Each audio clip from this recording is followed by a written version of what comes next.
Lord of Mysteries, The Arrival of the New Black Emperor by Huo Yang.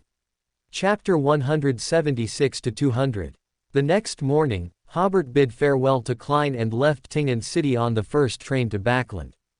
It was already 10:30 a.m. when he arrived back in Backland, and it took him over half an hour to return to Blanca Street by carriage.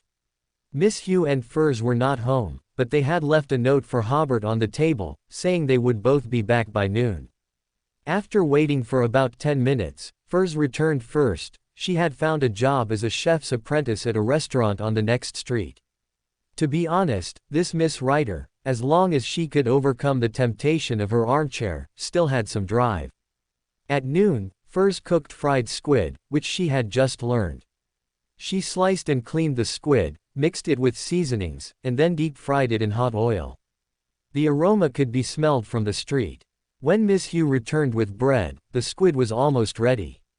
She quickly tidied up the dining room and then sat there like a good child, waiting for the meal.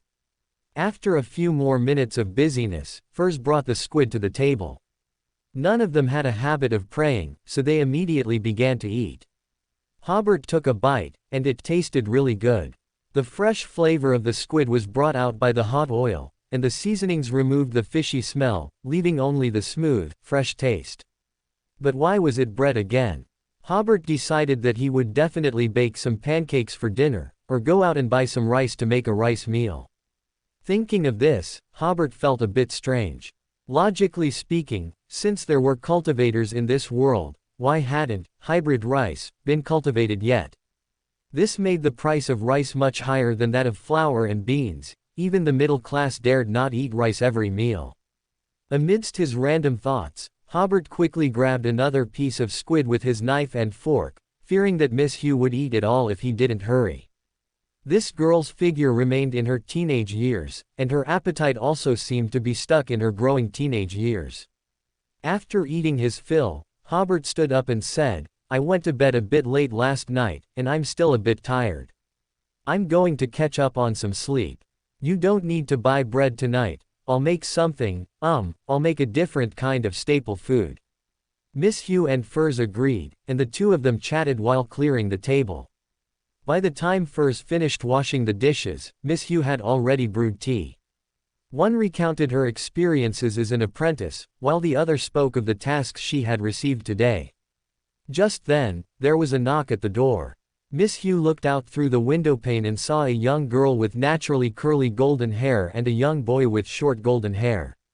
The girl wore a blue lace dress with a blue ribbon, and the boy wore an exquisitely tailored shirt and jacket. Miss Hugh could feel their youthful energy even through the door. "Who are you looking for?" Miss Hugh didn't open the door immediately but asked from inside. The girl and boy were startled at first, and then the girl said sheepishly, "Sorry, we've come to the wrong place." "It's fine," Miss Hugh said with a smile. From their appearance and hair, they seemed to be siblings. This reminded Miss Hugh of her own brother, so she took a few more glances. The girl and boy returned to the doorway, carefully checked the house number, and then looked utterly incredulous. Miss Hugh probably understood, and she opened the door and asked, "Are you here to see Hobert?" Yes we are." The girl and boy were indeed Donna and Tyrone, siblings who had mentioned during dinner at home that they wanted to visit Hobert. However, Hobert had been too busy that week and had forgotten. Donna looked at Miss Hugh with surprise. Miss Hugh's attire didn't suggest she was a maid. Could she be Hobert's girlfriend? But she looked like she was still in grammar school. She should be 6 or 7 years younger than Hobert. "Who's here?" Furs also came to the door to inquire. Donna nodded. This lady was about Hobert's age, and both her looks and temperament were excellent. If Hobert's taste was normal, this should be his girlfriend. Then Donna smiled. No wonder Hobert wanted to move out. It turned out he had a girlfriend. Tyrone, standing by, had already honestly introduced himself and Donna. Upon hearing that they were Hobert's sister and brother, Furs and Miss Hugh warmly invited them in. Donna asked, "Where's Hobert?" Miss Hugh poured them tea and casually said, "He's resting upstairs." Donna was startled. "He doesn't have a habit of taking naps." Miss Hugh rummaged through cupboards for snacks and casually said, "He was a bit tired last night, so he's resting this afternoon." Donna seemed to realize something. How do you know he was tired last night? He told me himself. Miss Hugh breathed a sigh of relief, finally finding a box of snacks she hadn't eaten. Donna scrutinized Miss Hugh. Then you and Hobert, already. Sister-in-law. Miss Hugh was stunned. Huh. Who's here? Hobert asked, yawning as he came downstairs. Donna rushed over. Hobert. What did you say before? You told me not to date at school, but look at you, you found a girlfriend so quickly. And, she's still in grammar school. How could you? Hobert looked at his incredulous sister. Donna, did you leave your brain at home when you left today? A few minutes later, amidst Hobert's loud laughter, Donna, her face flushed, repeatedly apologized to Miss Hugh. I'm so sorry, Miss Hugh, I misunderstood you. Miss Hugh waved her hand helplessly. It's nothing. But there's one thing I must explain. I graduated from grammar school a long time ago. Furs turned her face away, trembling slightly from suppressing her laughter. Hobert laughed even louder. Donna, you should learn to write novels from Furs. Your inner monologues are simply too much. Your brother bows down in admiration. Stop laughing. Donna finally became angry out of embarrassment. How could you forget that we were coming today? What kind of brother are you? Hobert indeed stopped laughing. That is indeed my fault, but tell me honestly, do you think every pretty lady who interacts with me is your sister-in-law? After saying that, Hobert burst into laughter again. I should thank you. You have more ideas than your brother. Next life, I'll let you be the older sibling. Just as Donna was about to cry from anger, Hobert finally managed to stop laughing. He then introduced them to each other and asked Tyrone to join him in the kitchen to help make pancakes. Donna was a very cheerful girl. She quickly put the incident behind her. One moment she was asking Miss Hugh about bounty hunters, the next she was asking Furs about the inspiration for Storm Manor. In the evening, Tyrone brought the hot scallion pancakes to the table. Hobert sliced some ruined pickles, and Furs made a salad.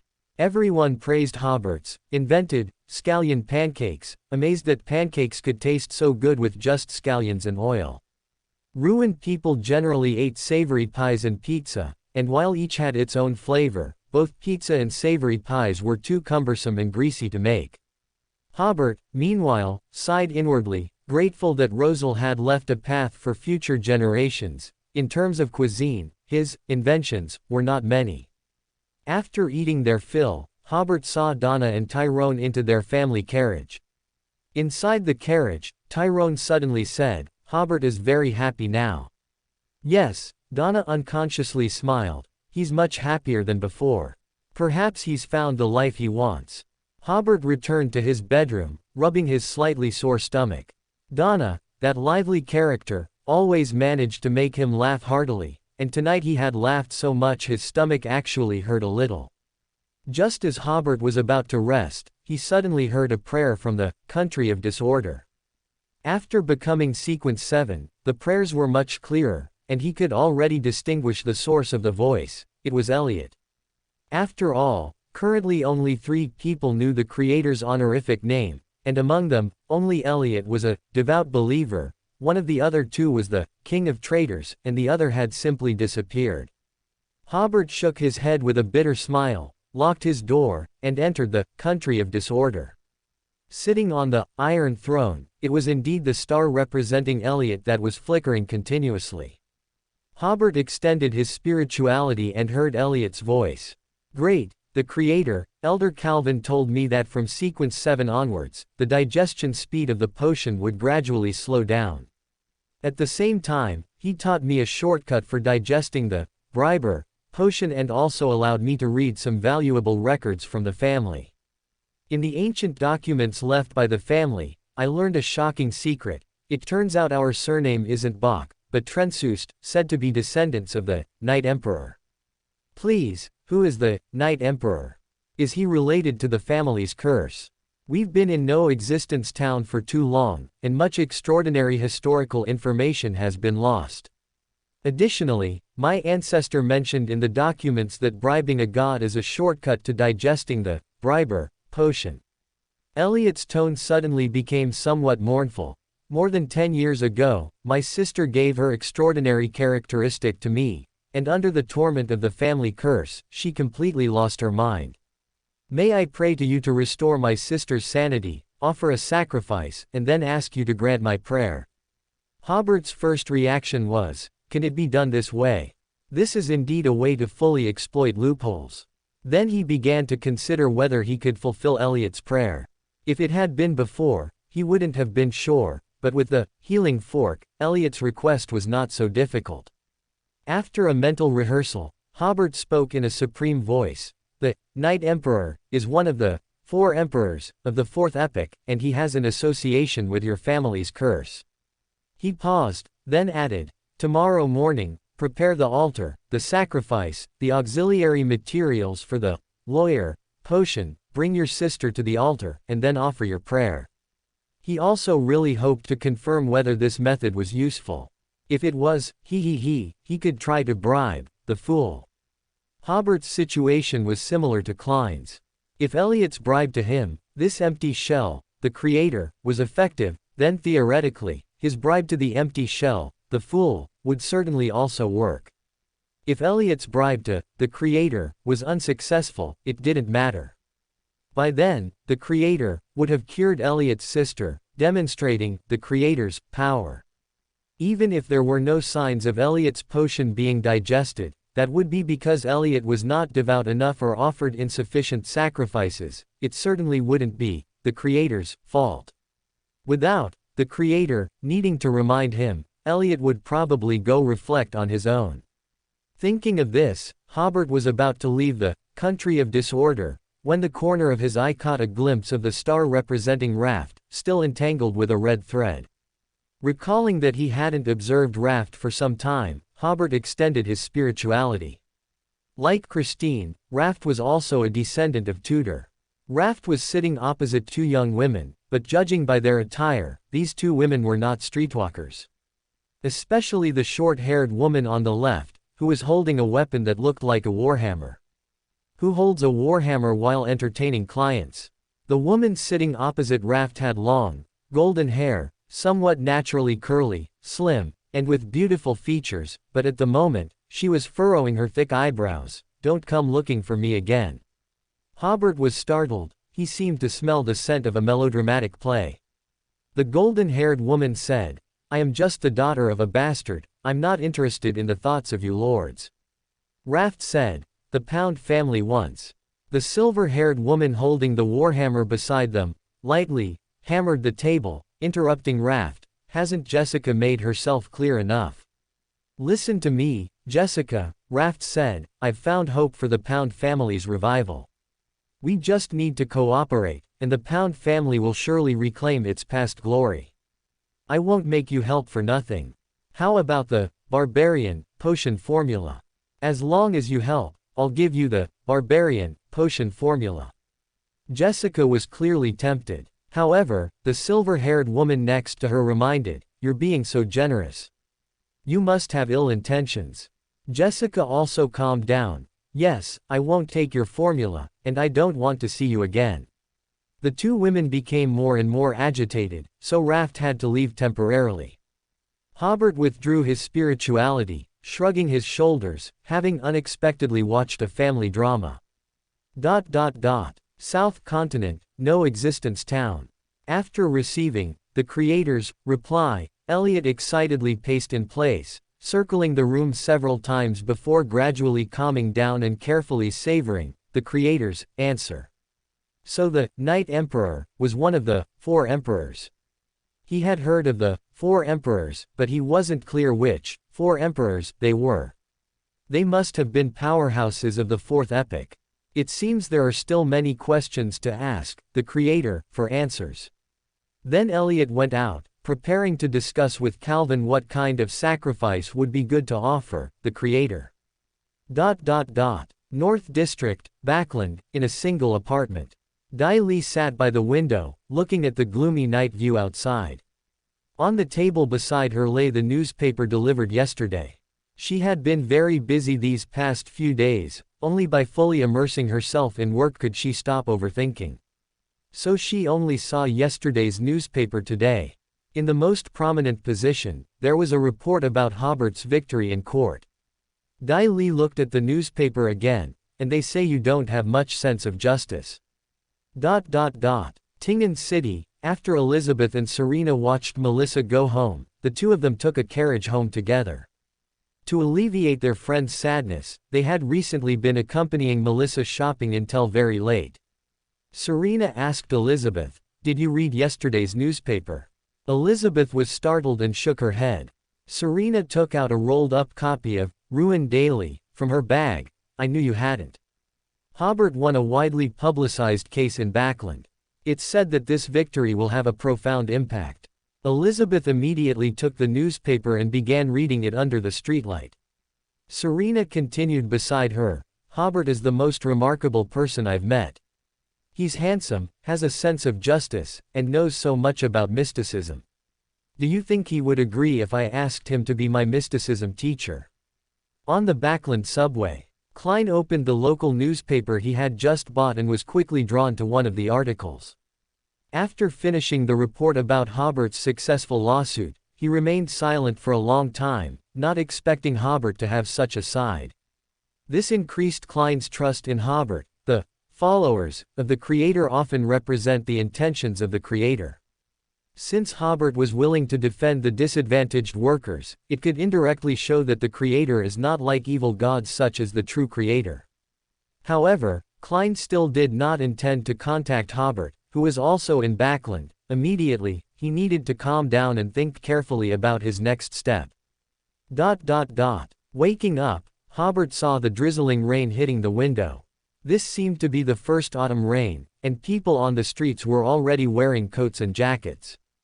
After going downstairs to eat the breakfast Furs had left and tidying up the dishes, Hobert had just returned to his bedroom when he heard Elliot's plea. He gave a wry smile. Hobert could rest for a day today, but the creator had to operate as usual. Upon arriving at the country of disorder, it was indeed Elliot who was praying, and he had already made preparations. Hobert's spirituality spread over, and he saw the altar Elliot had prepared, as well as a young woman with messy hair and somewhat disheveled clothes sitting in front of the altar. Seeing the madness expressed in the young woman's expression and eyes, she must be Elliot's sister. After Elliot finished his prayer, he went to coax his sister, making her sit obediently in the chair.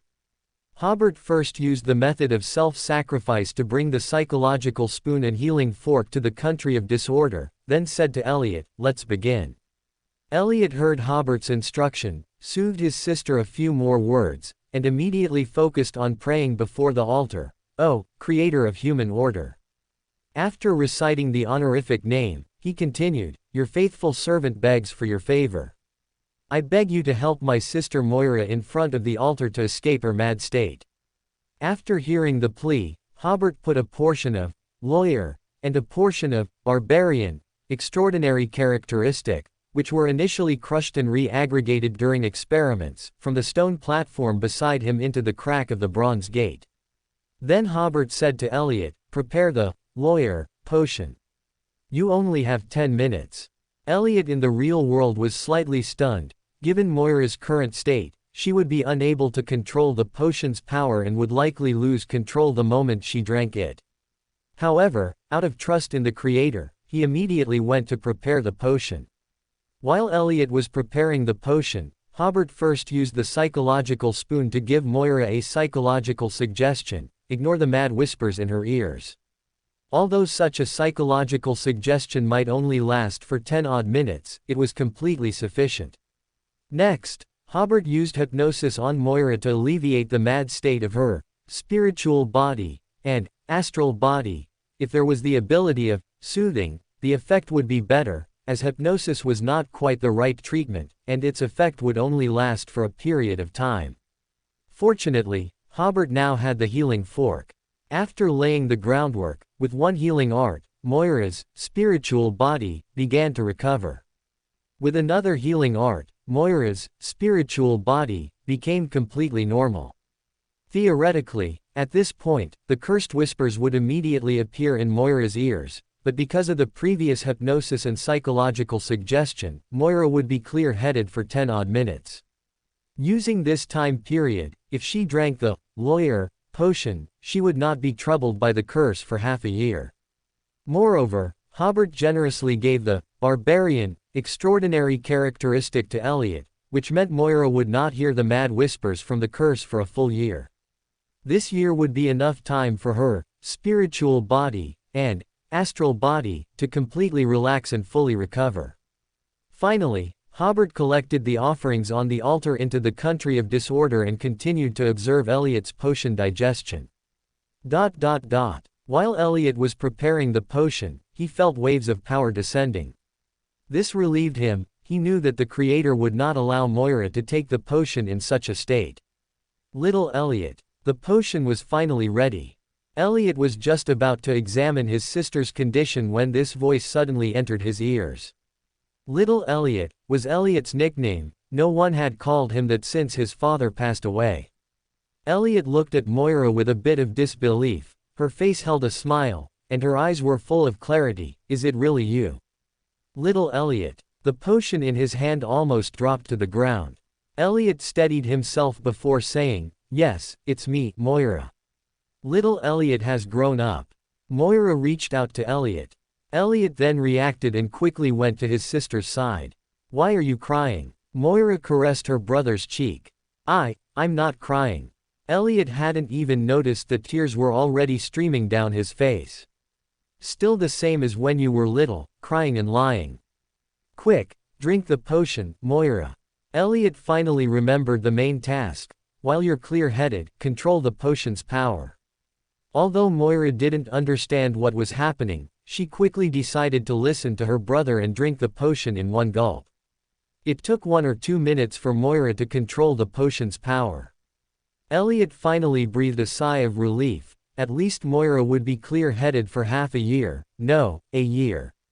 Elliot then saw the barbarian potion like a black cherry. After a year, Moira would be able to use extraordinary power to resist the family's curse. Moira put down the cup in her hand. Little Elliot, why did I suddenly wake up now? She said, I seem to have a very, very long dream, like I could never see the end of it. Fortunately, I saw you. I saw you right after I woke up, which let me know that the previous dream had ended. A great existence has come to save our family. Elliot's previous joy and disbelief gradually faded, slowly turning into excitement. His sister wasn't mad anymore. His sister's illness was cured. Elliot quickly pulled Moira to the altar and devoutly thanked the Creator. At this moment, Elliot heard that supreme voice again, you may spread my name. But only within your family. Elliot happily shed tears again. The Creator had finally accepted the Bach family. Although Elliot felt he had so much to say to Moira right now, it was not the time for idle chatter. Several elders of the family were still waiting in the living room outside. The Bach family attached great importance to Elliot's bribe this time. Calvin and the 6 elders immediately surrounded Moira as soon as they heard the door open. They knew from Moira's eyes that Elliot's bribe had succeeded. Elder Bowen said, this is truly incredible. When Elliot planned to bribe the Creator to restore Moira to a normal state, Bowen thought that Elliot's request was too difficult and that the Creator might not agree. Last night, when Bowen learned that the Creator had agreed to Elliot's prayer, he remained in a wait-and-see attitude. In fact, Bowen had always been somewhat skeptical of the Creator's attitude, but after seeing Moira recover, Bowen's attitude towards the Creator completely changed. In No Existence Town, who didn't have a mad relative at home? It was also Moira's lucidity that gave all the elders hope of lifting the curse. Everyone congratulated Elliot, and then Calvin asked, is there any sign of the briber potion being digested? Elliot had been too emotional just now, and it was only when Calvin reminded him that he remembered this matter. He let his spirituality spread out to sense the state of the potion, and soon he joyfully said, half of it was digested at once. Everyone was full of envy. They had all experienced sequence 7 and knew that from briber onwards, the digestion of the potion required more time and acting. And Elliot had almost effortlessly digested half of it. Hobert carefully scrutinized Elliot. From the other party's reaction, this shortcut was feasible. Moreover, by bribing God twice, the potion could be basically digested. With some acting during normal times, the potion, astral body, and etheric body could achieve a high degree of compatibility, completing the thorough digestion process. Then, Hobert looked at the sacrifice before him. The sacrifice was a specialty of the South Continent, a werewolf, extraordinary characteristic and a sealed artifact from the death pathway. Hobert's cost was an extraordinary characteristic of a barbarian and a lawyer, so this deal was a huge profit. He first held the werewolf, extraordinary characteristic in his palm. He remembered that if he used the extraordinary characteristic of the prisoner pathway for some divination, it would attract the attention of the Desire Mother Tree and be unknowingly corrupted. I wonder if shattering the werewolf, extraordinary characteristic would attract the attention of the Desire Mother Tree. After a moment of thought, Hobert felt that it would not. Firstly, the country of disorder could block most of the gazes. Secondly, he used chaos power to shatter the extraordinary characteristic, and this power could theoretically block all mystical powers. With 2 layers of isolation, the Desire Mother Tree should not be able to perceive the shattering of this werewolf, extraordinary characteristic. Even if the Desire Mother Tree gazed upon this place, Hobert had enough home field advantage in the country of disorder. So Hobert immediately tried it. First, he wrapped the werewolf, extraordinary characteristic with chaos power, and then tried to shatter it. Suddenly, a colossal tree appeared before Hobert's eyes. It was full of vitality, constantly growing, blossoming, and bearing fruit. This great tree drifted in the dark universe, nurturing life on various planets. On many planets, stones, magma, and even entire planets had gained life.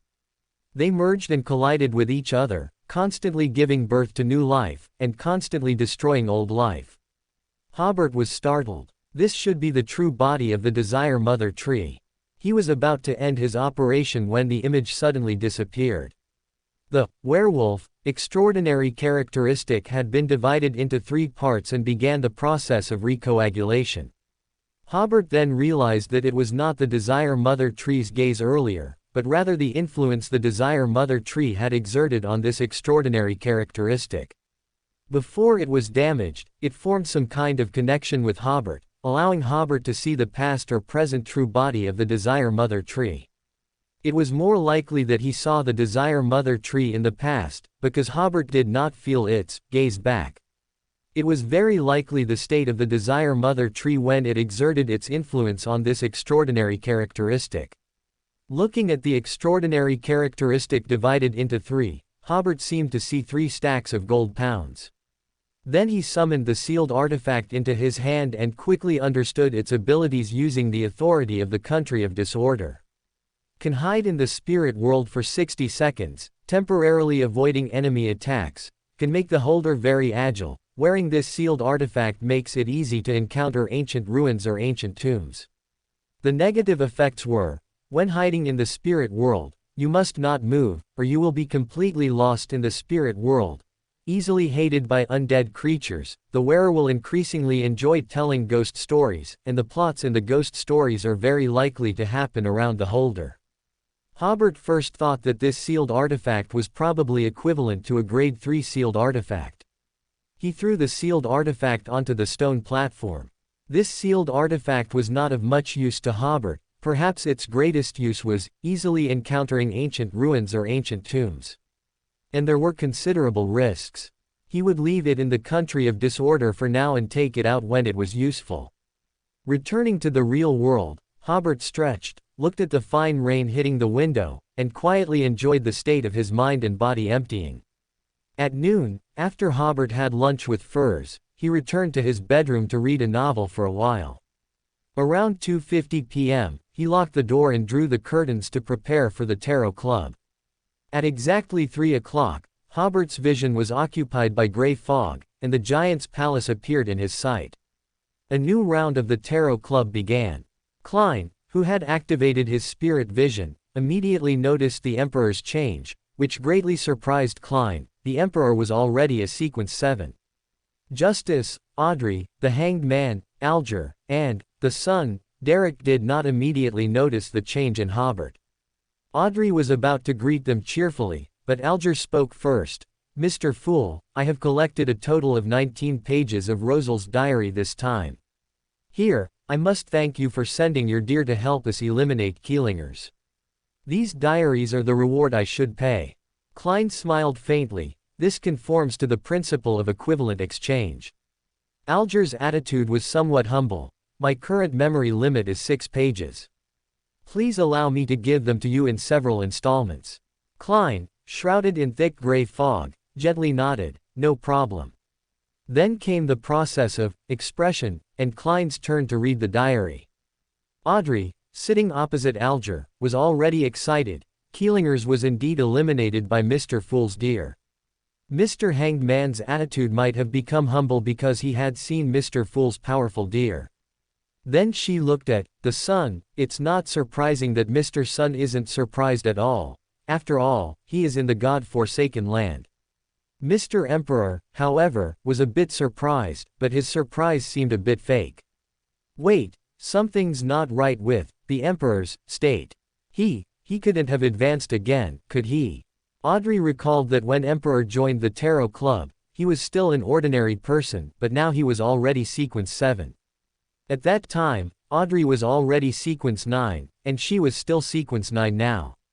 Audrey clenched her fist. No, I need to advance quickly too. I really want to ask Mr. Hanged Man now if he has obtained the complete pituitary gland of an adult rainbow lizard. No, it's Mr. the Fool's reading time now, I must wait. Unlike Audrey's torment, Alger and Derek also noticed Hobert's difference. While they were surprised by Hobert's promotion speed, they also felt that it seemed acceptable. After all, Emperor knew so much, perhaps he knew some methods to accelerate advancement. Hobert didn't pay much attention to everyone's emotions. He was currently pondering, I wonder if Klein has arrived in Backland yet. Logically, he would definitely come to Backland. After all, there was hope for him to become stronger here, and Lan Erwusi, who participated in the True Creator's descent, was also in Backland. After everyone waited with various emotions, Klein tapped the edge of the bronze long table a few times with his right index finger. Rosal mentioned some hidden history in his diary, and some simple common sense. The latter made me realize that I seem to have not told you. Audrey looked towards the top of the ancient bronze long table with delight. Mr. the Fool is actively mentioning the contents of Rosal's diary. What will be recorded on it? Compared to him, Alger was much more composed, but his unconscious straightening of his back still ruthlessly betrayed him. Derek, on the other hand, because he didn't know Emperor Rosal, nor what this name represented in the North Continent, only barely concealed his curiosity and didn't show too much unusual behavior. Only Hobert had no reaction, because he knew that Mr. the Fool was planning to use this gimmick to make money. Audrey, unable to hold back, asked, Mr. the Fool, what common sense did Emperor Rosal mention? I can pay for this information.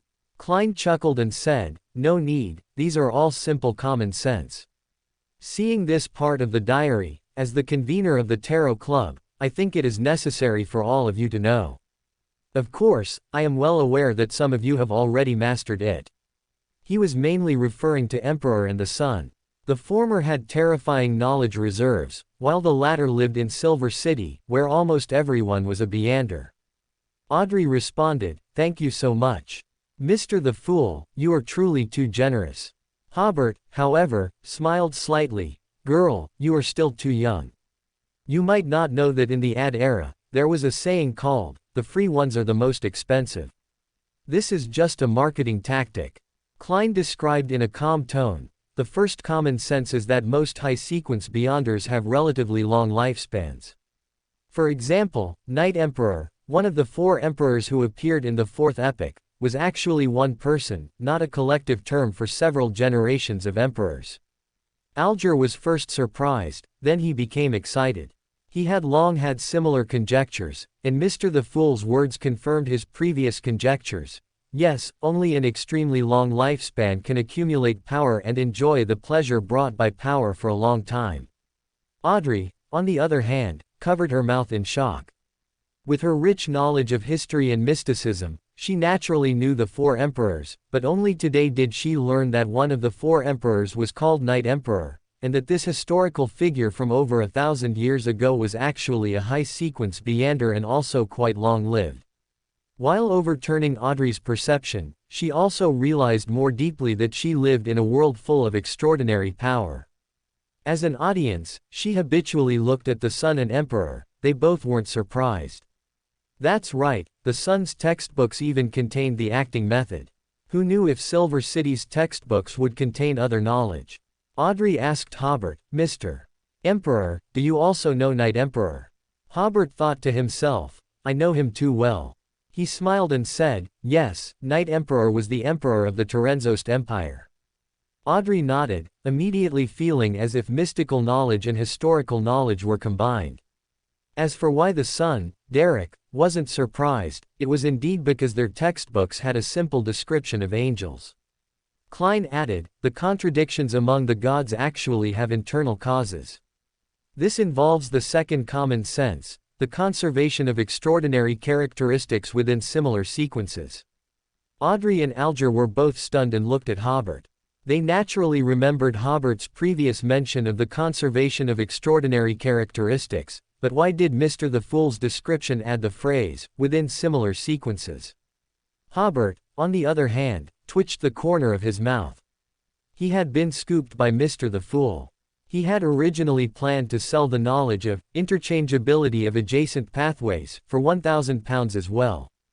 Derek also became serious. He also knew the conservation of extraordinary characteristics, but he didn't understand the meaning of similar sequences. This time, Alger couldn't hold back. Why is it similar sequences? Klein smiled and replied, what will you pay to get the answer? What did I say? Hobert thought to himself. Common sense is free, explanations cost money. Haha, what a business. Learning from Mr. the Fool. If the Fool had merely mentioned some simple common sense recorded in Rosal's diary, Alger would never have decided to pay. However, the previous description of Night Emperor aroused Alger's strong interest, but he could not understand some of the descriptions. Mr. the Fool, what do you wish to obtain? Audrey and Derek also expressed their desire to join this transaction, so dear Mr. the Fool staged a good show of killing 3 birds with 1 stone. First, he traded information about the secret order with Alger and Audrey. Of course, they did not yet possess this information. Mr. the Fool would explain first, and they would pay later. Derek, on the other hand, used his previously accumulated compensation to join the transaction. In the previous 3-party transaction, he only exchanged the Sequence 8 Mind Reader formula for the Sequence 9 Singer formula. Klein promised him compensation, and his choice at the time was to accumulate it to prepare for subsequent potion formulas and main materials, but he used up the accumulated compensation without hesitation at this gathering. Only Hobert did not participate in the transaction. Mr. the Fool can block my hearing. Klein, with a responsible attitude towards his clients, blocked Hobert's hearing, and then explained to the others what adjacent sequences were. Upon hearing this, Alger immediately understood why the Storm Church and the Eternal Blazing Sun Church were mortal enemies. It was because they were adjacent sequences. He even understood the underlying principles of many matters within the high echelons of the church. After their transaction ended, Hobert said, I have some information about the secret order here. Who wants to trade with me? And then immediately pay Mr. the Fool's remuneration. This time, it was Klein behind the gray fog who twitched the corner of his mouth. Welcome to Fanfic Audiobook, your go-to place for immersive audiobooks. If you enjoy the content, don't forget to like the video and subscribe to our channel for more amazing stories. And please support the author by link in description. Audrey and Alger both looked at Hobert, but their gazes differed. Audrey was excited. Great, great. She was just worried about not having a channel to investigate the secret order's intelligence. Although Alger was somewhat tempted, he still rationally said, no need, I have channels to investigate the secret order. So Hobert asked Audrey, do you wish to trade privately, or publicly? Publicly, Audrey said with a smile, this way, Mr. Hanged Man will know which intelligence is already known. In other words, the Hanged Man had to gather intelligence not mentioned by Hobert to complete the transaction with Mr. the Fool. Hobert almost covered his face, she really was a good girl who thought of others. Klein also sighed inwardly, as expected of Miss Justice. Alger, on the other hand, felt a bit helpless, not knowing when he had offended Justice, but then he recalled how he had, traded for £1,000 from Justice, using some not so valuable information. And today, Mr. the Fool had generously revealed some very valuable information. Alger guessed that Justice was somewhat annoyed at being tricked, and felt a bit unbalanced about having spent money unnecessarily. Even if Justice didn't care about £1,000, the feeling of being deceived would still make her somewhat unhappy, so Alger did not refute when he heard Justice's words. Hobert said to Audrey, let's talk about the reward again. How about £500? For you, it's still a profit, because the information Mr. the Fool just traded with you is worth at least £1,000. Actually, this information was only worth £300, but if Hobert said it this way, Audrey probably wouldn't refuse. Indeed, Audrey nodded happily, okay, £500 it is. Plus the £1,500 you owed me before, that's a total of £2,000. You can pay me all at once after the gathering ends. No problem. Hobert organized his words and said, the secret order holds the potion formula for the diviner pathway, known for its strangeness. Members of this organization rarely appear in public, and when they do, it's usually to search for relics of the Antigonus family. Klein, hidden behind the fog, immediately thought of the Antigonus notebook. For him, that was the beginning of everything. Hobert continued, according to the conservation of extraordinary characteristics, it's not hard to guess that they are actually looking for sealed artifacts or extraordinary characteristics related to the diviner pathway. According to reliable intelligence, the secret order is a secret organization established by the Cheritu family. The Cheritu family once had an angel appear in the fourth epoch and was a mortal enemy of Antigonus. Although the Church of the Night Goddess has controlled their Sequence 5 advancement channel by capturing and raising mermaids, I believe the Secret Order's current strength should not be weak. It is said that the Secret Order once cooperated with Emperor Rosal and still remains an important part of the extraordinary forces of the Intis Republic. Their members are spread throughout the intelligence departments of the Intis Republic. Traces of Secret Order members should be found in the Intis Republic's embassy in Backland. Miss Justice, are you satisfied with this intelligence of mine? Whether Audrey was satisfied or not, Hobert didn't know, but he knew that Mr. the Fool would definitely be very satisfied with this answer. After all, Mr. the Fool's sudden desire to popularize common knowledge was actually to obtain information for advancing to Sequence 7. Hobert simply explained where Secret Order members were in Backland, which was exactly the information Mr. the Fool needed. I am very satisfied, Audrey said with a smile, then, as if suddenly remembering something, she asked the head of the bronze long table, Mr. the Fool, are you satisfied? Klein, who was very satisfied inwardly, said faintly, Mr. the Fool's answer made Audrey very happy. She had obtained extremely valuable information about adjacent pathways from Mr. the Fool, and intelligence about the Secret Order from Mr. Emperor, and she only spent £500 for all this information. If Mr. the Fool knew Audrey's inner thought of only £500, what would he think?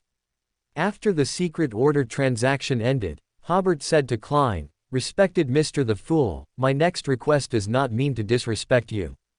After all, this was the Tarot Club, Klein's territory, so the necessary posture still had to be maintained. Alas, Hobert sighed inwardly, only those who impersonate evil gods know how difficult it is to impersonate an evil god. Everyone looked at Emperor and speculated in their hearts about what he was going to say. Klein realized that Emperor was going to give him a difficult problem, but the other party's attitude prevented him from stopping. Emperor's next words.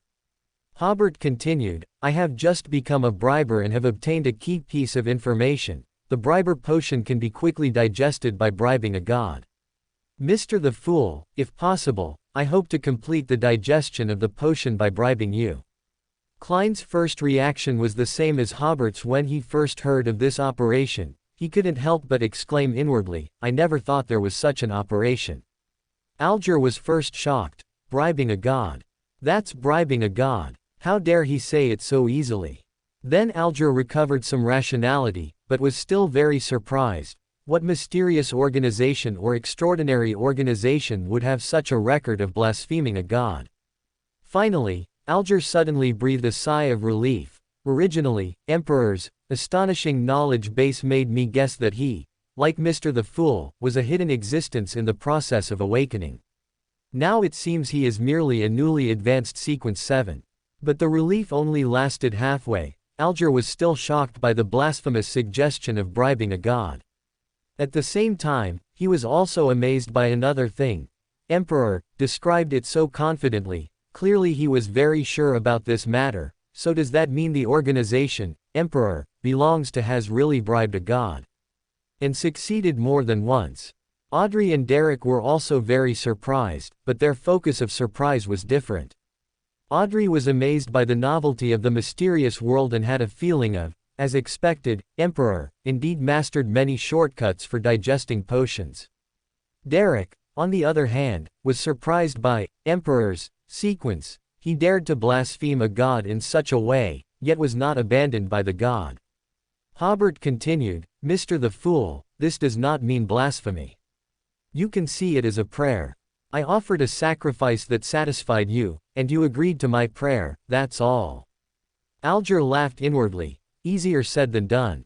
Audrey, however, found Emperor's way of subtly shifting concepts a bit familiar.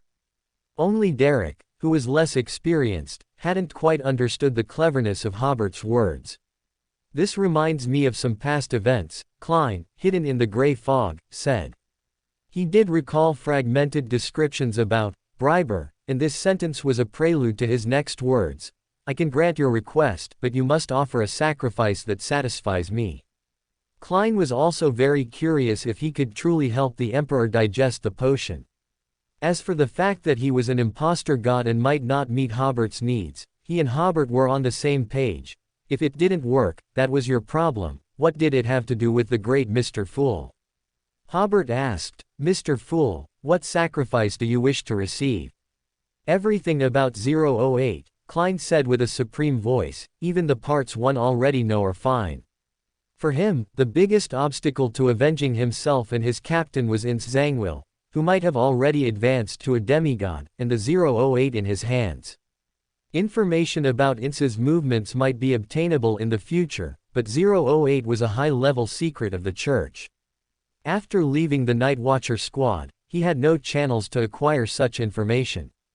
Alger's eyes narrowed. He naturally knew what a Grade 0 sealed artifact represented. He sighed inwardly, that's right, only an item of this level can attract the attention of Mr. Fool. Audrey noticed the Hanged Man's unusual reaction, but she didn't understand why the Hanged Man was surprised. Is 008 a special code name?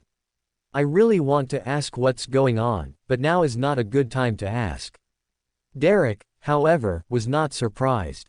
The Forsaken Land of the Gods also had a concept of grading sealed artifacts, and he naturally knew what was special about Grade 0 sealed artifacts. But for Mr. Fool, a god, to pay attention to items of this level, wasn't that perfectly normal? Hobert then said, then I have the sacrifice you need right now.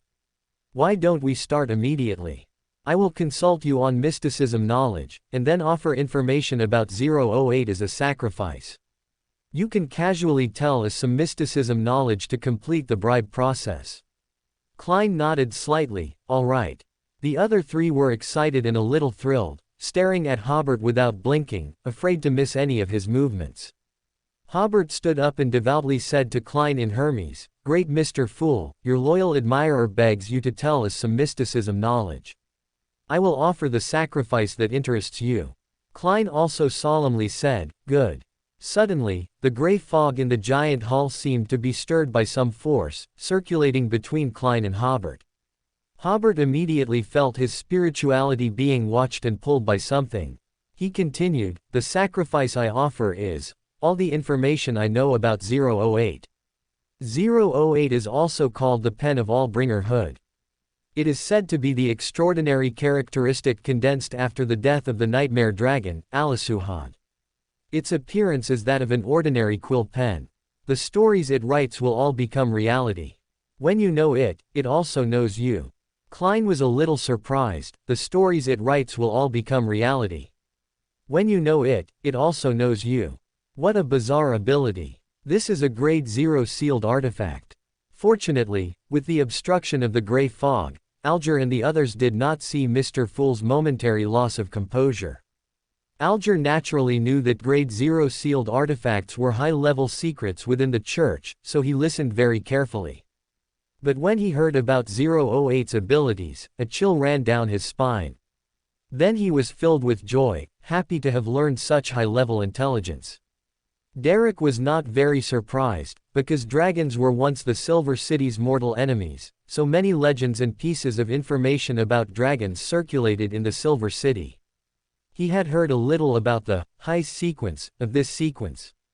Audrey couldn't help but ask, "Excuse me, Emperor, to interrupt you, what does it mean that the stories it writes will certainly become reality? And what does it mean when you know it, it knows you?" "It's the literal meaning," Hobert explained.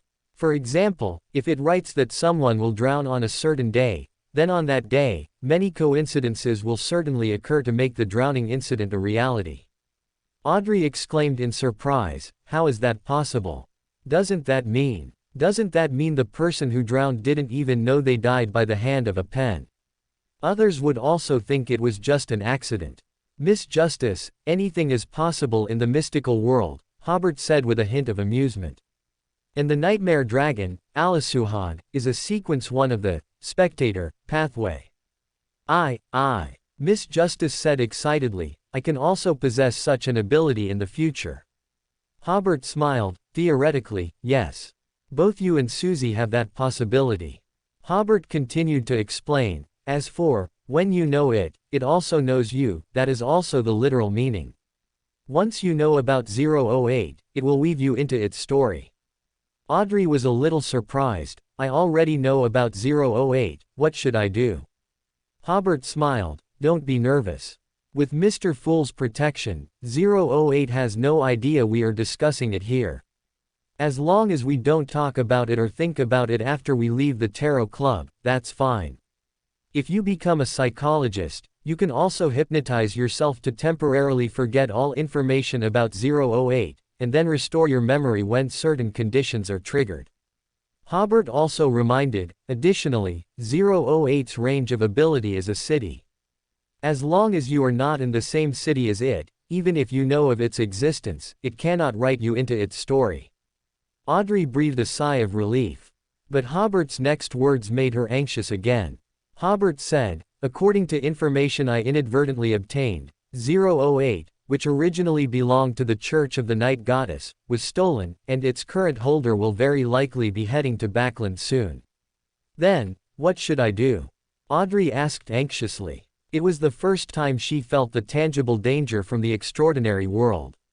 "So you need to quickly advance to a psychologist," Hobert smiled, "or rent a magical item with hypnosis ability for me to hypnotize yourself." "I want to rent it," Audrey immediately said. "All right, but please let me complete the bribe process first." Sorry. Having received the answer to her question and the solution to the problem, Audrey sat quietly in her chair. Klein also breathed a sigh of relief. He had just been planning to leave Backland. With Miss Justice's rental, he could also conveniently use the Emperor's magical item to eliminate potential hidden dangers. Hobert returned to the original topic. The known negative effect of 008 is that it will continuously try to write its holder to death. Above is my sacrifice to Mr. Fool. Klein nodded slightly. At the Emperor's request, I will tell you some more common knowledge. For example, the 4 emperors refer to the Black Emperor, Blood Emperor, Night Emperor, and Underworld Emperor. After a series of battles, they eventually fell one after another. The Underworld Emperor was the last to fall.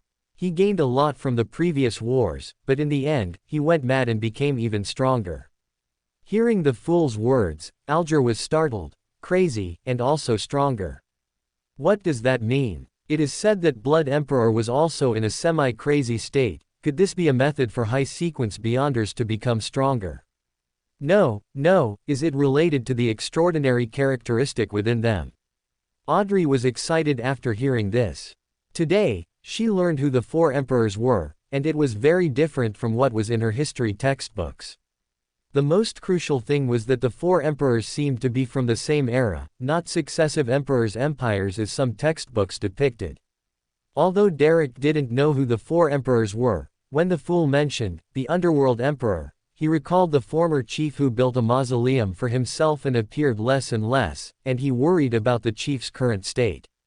Klein continued, for example, the benefits the Underworld Emperor seized allowed his power to surpass that of a god.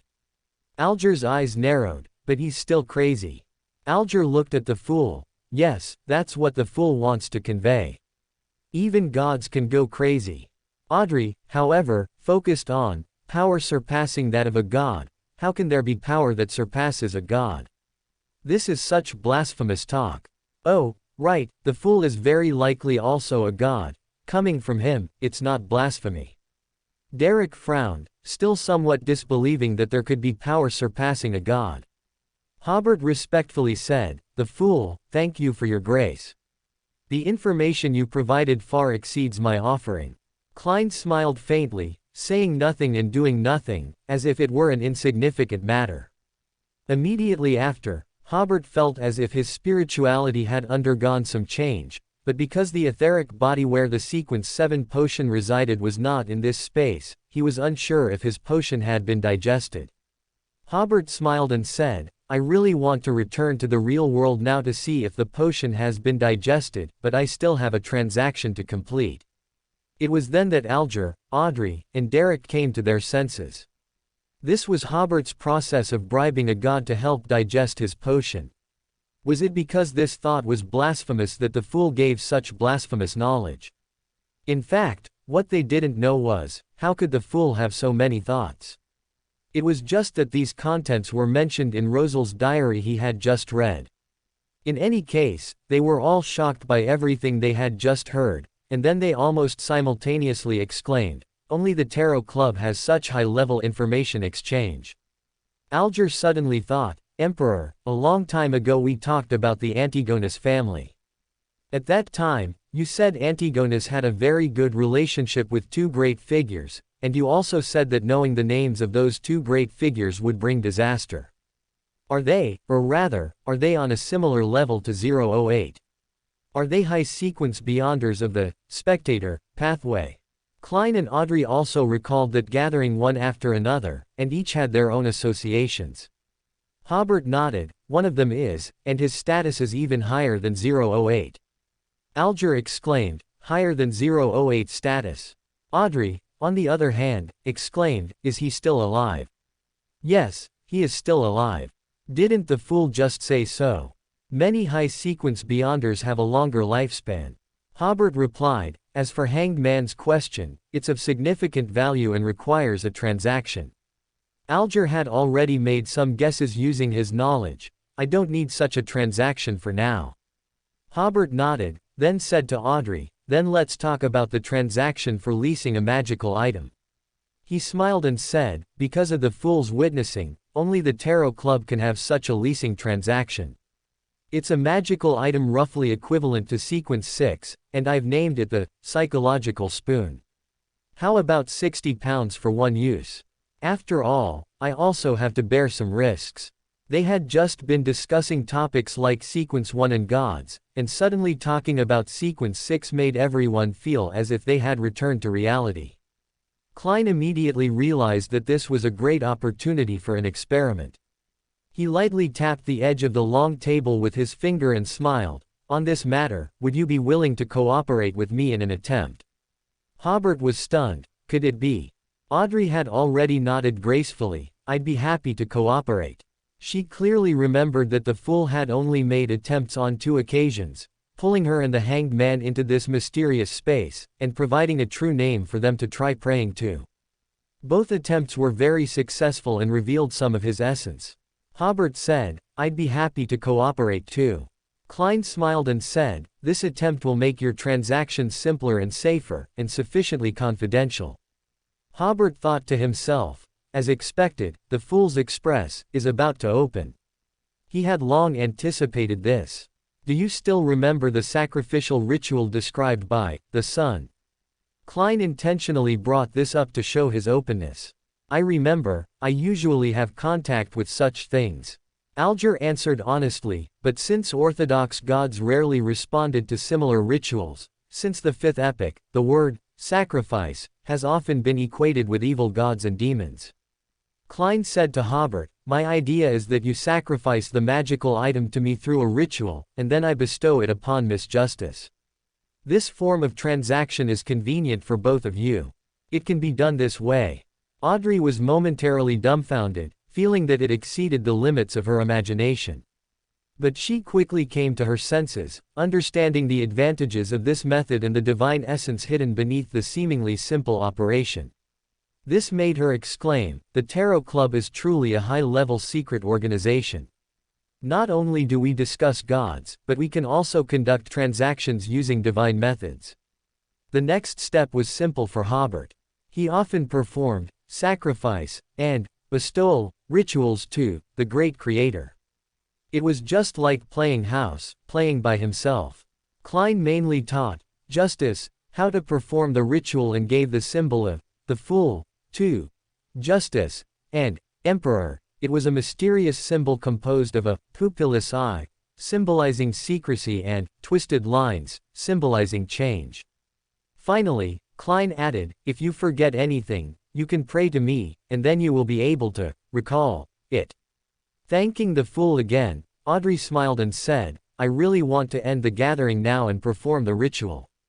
Alger, who was not involved, imperceptibly shook his head, sighing in his heart at Justice's naivety. This is a ritual told to you by an evil god. One wrong step and you could fall into an endless abyss. Meanwhile, Hobert initiated a new transaction. Help me keep an eye out for magical items with travel abilities. I've heard of this ability, Alger said. This seems to be an ability only possessed by a Sequence 5 traveler of the apprentice pathway. Klein, Audrey, and even Derek, who had a lot of mystical knowledge but was somewhat ill-informed in some areas, had never even heard of it. However, this was not Derek's first time attending a gathering. He knew that at his current level and understanding, he should listen more and speak less, so he rarely spoke at this gathering. Klein almost had the urge to cover his face. A mysterious organization whose big boss was only Sequence 8, the highest sequence in the organization was only Sequence 7, and 40% of its members were Sequence 9. Such an organization actually initiated a transaction for a Sequence 5 magical item. Audrey, of course, once again marveled at the Tarot Club, whose transactions were becoming increasingly high-end.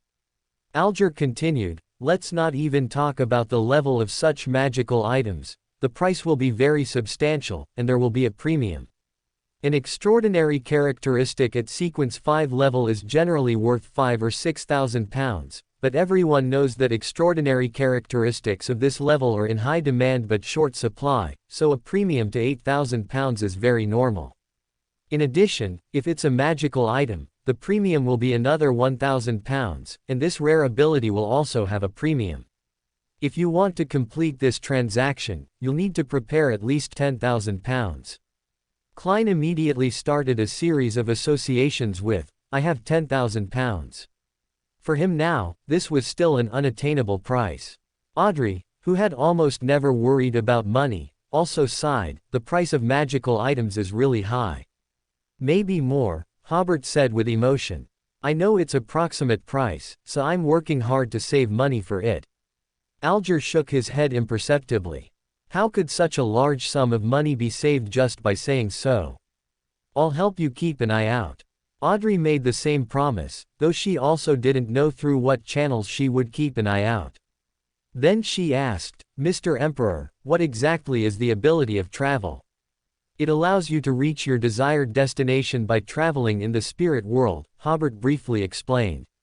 "For example, traveling from the North Continent to the South Continent by ship might take more than half a month, and there are also storms and bad weather to contend with. But if you use travel, you only need to rest a few times along the way, and you might arrive in a few minutes." Audrey exclaimed, "What a magical ability!" She also wanted to possess such a magical item. Afterward came Audrey and Alger's transaction for the complete pituitary gland of the rainbow lizard. Because Audrey had once again located Keelingers, Alger would provide this extraordinary material to Audrey for free. At Audrey's suggestion, this transaction would also be conducted through sacrifice and bestowal. This made Alger immediately feel terrified, but he dared not refuse. Finally, Audrey asked the Fool about the standards for new members of the Tarot Club, so the Fool assigned Audrey the task of assessing new members. Hobert was stunned. The assessment of furs had begun. Finally, this Tarot Club, which once again changed everyone's perceptions, ended, but the transactions made at the gathering had just begun. Hobert returned to the real world and immediately felt the changes between his spirituality, the potion, and his body. The refreshing feeling of potion digestion reappeared, and for the first time, Hobert experienced the comfort of digesting half of the potion in one go. It really worked. Theoretically, if he bribed the Fool once more, he would be able to completely digest the Briber potion. This suggests that the digestion speed of the Briber potion might be faster than both the Barbarian and Lawyer potions. However, he also needed to pay attention to roleplaying in his daily life to ensure a high degree of compatibility between the potion and himself. Calming himself down, Hobert set up the altar. The symbol in the center of the altar was the symbol representing the Fool. Immediately after, he skillfully performed the sacrifice. Unlike sacrificing to the Creator, there was no giant bronze gate. Instead, the flame of the candle symbolizing the Fool rapidly expanded, tearing open a phantom gate within the spiritual wall. The symbols engraved on the gate were precisely the symbols representing the Fool in the center of the altar. After the gate opened, countless indescribable shadows could be seen, and streaks of clear light containing vast knowledge. Above them was an ancient palace in the dense gray fog, overlooking the real world. It was only after Klein took the psychological spoon from the altar that Hobert sighed. "It doesn't have the grandeur of the Creator's sacrificial gate, but it's full of mystery and illusion." At this moment, the Fool's voice kept echoing in his ears, "Well done." Hobert bowed to the altar, "Praise the Fool." Amidst the fluctuating waves of the raging sea, the Blue Avenger was like a leaf, sometimes thrown high, sometimes rolled down, but without any sign of capsizing. Alger paced back and forth in the captain's cabin, his back to shelves filled with red and white wine. Finally, he gritted his teeth, returned to his desk with a grim expression, moved aside the brass sextant, found paper and a pen, and leaned over to draw the complex, mysterious symbolic pattern the Fool had given him. After lighting the candles, setting up the altar, and building the spiritual wall, Alger instinctively took a breath, lowered his head, and chanted in Hermes, "The Fool who does not belong to this era." After finishing the incantation, Alger also saw the phantom gate. He immediately lowered his head, holding the rainbow lizard pituitary gland above his head with both hands, offering the sacrifice in his hands. A mysterious suction appeared on the altar, drawing away the rainbow lizard's complete pituitary gland. Alger felt his hands lighten, but he still dared not look up until the Fool's voice sounded in his ears, "Well done." "It is my honor," Alger replied without hesitation. After extinguishing the candles and ending the ritual according to the normal procedure, Alger sat down with a complex expression, guessing the Fool's state. At first, he could only pull people into the world above the gray fog. After a while, he could listen to prayers and respond. Now he can accept sacrifices and bestow gifts. Mr. the Fool is gradually breaking free. This guess and conclusion made Alger both afraid and worried, yet also somewhat fortunately expectant. "At least I am a member of the Tarot Club, the earliest member." Alger took a deep breath and stood up to check the sea chart. In any case, he had to improve his strength as quickly as possible. Strength was always his confidence. The Blue Avenger was now approaching the first location marked in the elf ruins. In the magnificent palace above the gray fog, Klein was looking at the psychological spoon and the rainbow lizard's pituitary gland before him. Picking up the psychological spoon, he once again marveled at the benefits of being a platform. Pouring his spiritual power into the psychological spoon, his spirituality immediately sensed something. Now he had 3 extraordinary abilities: hypnosis, madness, and psychological suggestion. And the negative effects were only crying or laughing. This was a good item. In the Night Watcher squad, Klein had more contact with sealed artifacts that could instantly kill their holders, and rarely encountered magical items whose negative effects were within an acceptable range. Even so, it did not affect his judgment of the psychological spoon. After using hypnosis to process 008's memories, setting them to be forgotten in the real world and then recalled in the space above the gray fog, Klein notified Audrey to begin the bestowal ceremony. The attempt has been successful.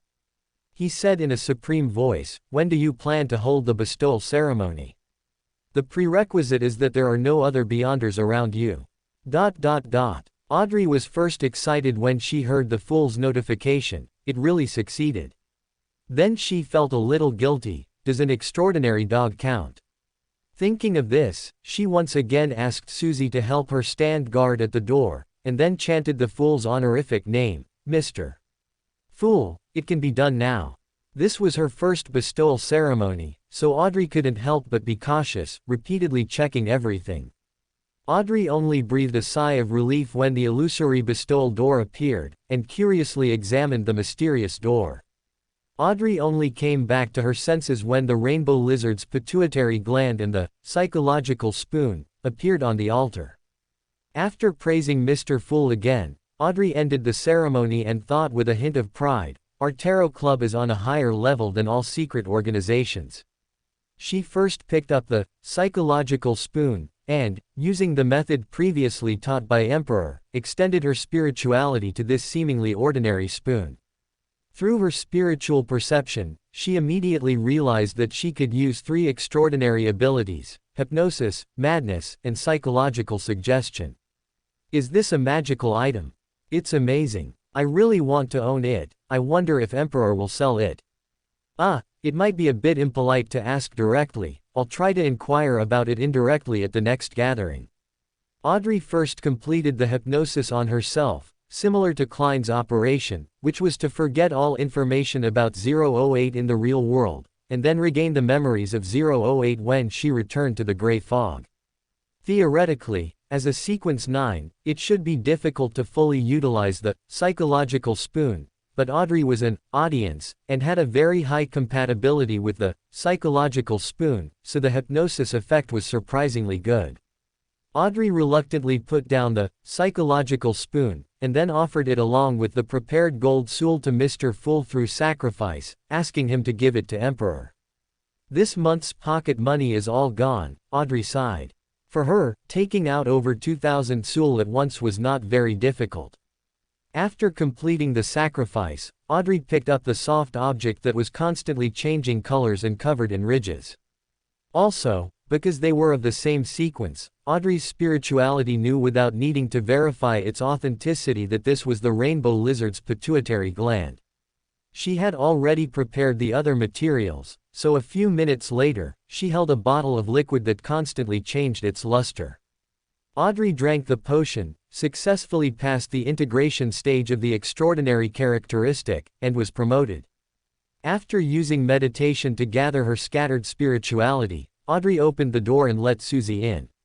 "Audrey, you seem to have changed," Susie said, her mouth opening and closing. Audrey smiled. "Have I?" Finally being one sequence higher than Susie, otherwise Audrey sometimes didn't know how to face Susie. If she met other Beyonders, how should she introduce herself and Susie? "I am an audience, and my dog is also an audience." Just thinking about it made her feel ashamed. Audrey sat on the soft stool and changed the subject. "Susie, how do you think I should discreetly inform Zio and Furs about something without revealing my identity, and make them interested?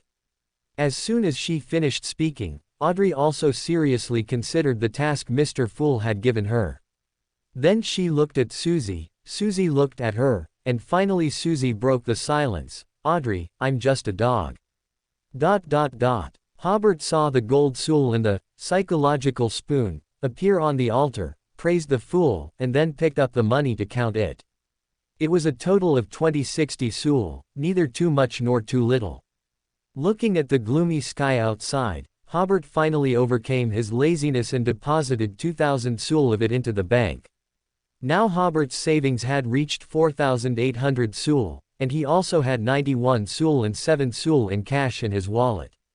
Leaving the bank, Hobert lamented that even though he was so rich, he was still living a poor life. It was indeed a case of, once you enter the extraordinary deep as the sea, from then on, a rich man becomes a pauper. Despite this, Hobert still went to buy some roasted meat to treat himself, and also to share his joy with Zio and Furs. The dinner atmosphere was very good. Furs shared her recent experiences as an apprentice and interesting stories from the kitchen. Previously, in her impression, chefs were irritable and rude people. Through this period of contact, Furs realized the delicate and focused side of chefs.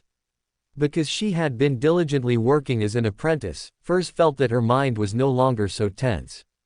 Zio, on the other hand, had recently set her sights on 2 robbers with bounties on their heads.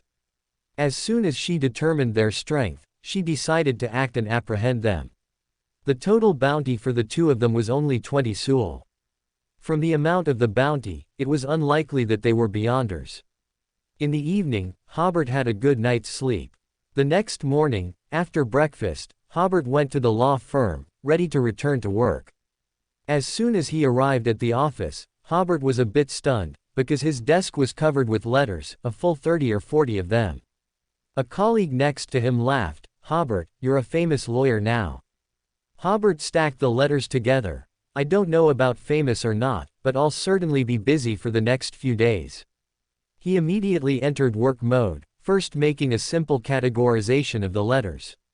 Most of them were consultations or commissions, and there were also letters from newspapers or magazines hoping to interview Hobert or do a special feature on him.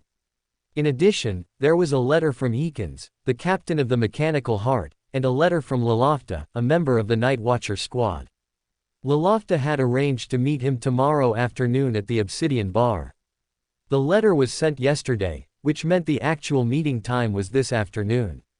While Hobert was organizing and looking through the letters, a formal lawyer from the next office came in with a woman in her 20s. Everyone, let me introduce you, this is our new colleague, Miss Jessica. Hobert was startled, looked up, and indeed saw a woman with golden hair that was slightly naturally curly, who was one of the 2 women he had seen earlier in Raft's Star. Hobert looked at Jessica, who was slightly nervous but overall dignified and poised, and his mind wandered. She must be a lawyer, otherwise Raft wouldn't have offered her the barbarian potion formula as payment. But I wonder if her friend, who uses a warhammer, is also a beyander of the lawyer sequence. As he thought, he politely greeted Jessica. Jessica said enthusiastically to Hobert, "Hello, Hobert. I have attended your defenses, and they were very brilliant. I hope to learn more from you in the future." Hobert smiled. We can learn from each other. Jessica clearly wanted to chat more with Hobert, but it wasn't good to talk too much under everyone's gaze, so she reluctantly went to greet her other colleagues. A few minutes later, Jessica went to other offices to meet her other colleagues. Hobert's colleagues around him were all men, and they immediately began discussing the new beautiful colleague. In terms of appearance alone, Jessica was definitely a beauty, and she dressed smartly with a ponytail, giving off a very vibrant feeling. Everyone was talking animatedly when suddenly a colleague said, "What's the use of us discussing the new colleague here? She clearly has a good impression of the barrister Hobert." For a moment, everyone lost interest in continuing the conversation. Hobert, who was reading a letter, heard the sourness in the tone of that remark, but he didn't respond, not even lifting his head. No matter what industry, as long as you perform exceptionally well, there will always be people who are envious. Hobert focused his attention on the letter in front of him. It was a letter from Captain Eakins, first conveying Bob's gratitude for receiving the compensation, then briefly mentioning Bob's arrangements. He was sent to Constant and given a new identity and household registration. The industrial city of Constant also has a large working-class population, and the Church of Steam and Machinery has many clergy there who will regularly monitor Bob's condition. At the end of the letter, Captain Eakins mentioned the Russell Memorial Exhibition, opening this Wednesday, which was tomorrow, and enclosed 15 VIP exclusive tickets with the letter. Hobert scratched his head. He had been too busy lately and had forgotten about this. Since it was opening, the matter of the Black Emperor card also needed to be put on the agenda. As a Beyander of the Black Emperor pathway, he definitely had to obtain this blasphemy card. Hobert put the tickets and letter in the drawer, took out some letter paper, and prepared to write a reply to Eakins. But just as he wrote a few words, Barton appeared at the door. "Hobert, come here for a moment." Hobert capped his round-bellied steel pen and followed him. Upon arriving at Barton's office, a middle-aged man, Barrister Oslan, was sitting in the reception area. Since coming to the law firm, Hobert had only seen this barrister with short brown hair and glasses twice. He specialized in commercial dispute cases and was somewhat famous nationwide, so he usually traveled all over the country. The simultaneous appearance of two barristers certainly meant a major issue to discuss. After a brief exchange of pleasantries, Barton began to discuss the work injury compensation case that concluded last week and its impact. Oslan occasionally echoed, expressing affirmation of Hobert's achievements. Then Barton mentioned that the law firm planned to establish a legal team for Hobert, specifically to handle such work injury compensation cases. Barton was very direct. "This decision is based on two reasons. First, the defense you made had a huge impact, and the letters on your desk are enough to prove this point. I believe our law firm will receive many similar cases in the future. Second, because in this lawsuit, you offended the gentlemen of Backland. It might be difficult to take on other types of cases besides these." As for the generous treatment offered by the two barristers, Hobert would become the law firm's third partner. He would be able to collect 50% of the fees for cases he handled, and receive a 10% dividend at the end of the year. Because Hobert was not yet a recognized barrister and joined the law firm relatively late, he could only receive a 10% dividend for now. Hobert, of course, understood that this was essentially a choice and compromise made by Barton and Lanster. Their choice was not to abandon Hobert, but in order not to affect the law firm's other business, they made a certain separation of Hobert's business, which was a compromise with reality. With such good treatment, Hobert naturally wouldn't refuse. His current workload was not enough for him to establish his own law firm, and crucially, his lawyer potion had already been digested, and he didn't want to go through such troublesome operations again. Barton finally said, "I will arrange 3 separate offices for you, and you can also transfer 3 colleagues to help you." After thanking him, Hobert immediately named 2 colleagues he was relatively familiar with and who had sufficient goodwill towards him, Lasga and Dyko. But Hobert hesitated on the third choice. He spent less time in the office and wasn't really familiar with his colleagues. Suddenly, Jessica's name appeared in Hobert's mind. She was a lawyer, which might be helpful for future business, and could barely be considered, knowing her roots and background. After deciding on the colleagues to transfer, Lanster stood up to leave. After seeing off the barrister, Barton took Hobert to see the offices. The 3 offices were 2 small and 1 large, with the large office opposite the small ones. The logistics department staff were already cleaning, and Hobert asked them to add more office supplies like filing cabinets. Then came the conversations with the 3 colleagues. When talking with Lasga and Dyko, he did not avoid others. The other colleagues in the office all looked at the colleague who had spoken sourly just now. That colleague seemed not to have heard, still sitting there looking at documents, but he hadn't turned a page for several minutes, seemingly exposing his forced composure. Both Lasga, Daiko, and Jessica were willing to join Hobert's team. For them, this was an opportunity. Generally, joining a specialized team would provide more opportunities to appear in court, and the types of cases handled would be similar, unlike how they currently had to take on any type of case. That morning, the four of them moved to the new office location. The new office was on the first floor and near a side door, making it convenient for entry and exit. Hobert divided the three offices, one for his own use, one for assistants and as a data room, and the large office for the remaining two colleagues, also serving as a conference room. After dividing the offices, Hobert asked, "Who is willing to be my assistant?" Besides handling cases, the assistant's work also includes organizing documents, sending and receiving mail, etc. Of course, the weekly salary will also be £1 to £2 higher. Me. Jessica reacted extremely quickly and actively persuaded the other two colleagues. Besides organizing documents, the assistant is also responsible for receiving visitors, and a woman is more suitable for this job. Lasga and Daiko both found this very reasonable, so Jessica became Hobert's assistant. After lunch, Hobert held a meeting with his three subordinates. Their team's current work primarily involved opening incoming mail.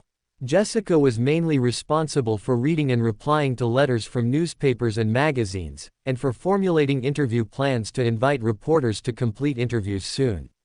Letters of consultation and commission were to be opened by Lasga and Daiko. They could reply to consultation letters at their discretion, but commission letters required Hobert's approval before a reply accepting the commission could be sent.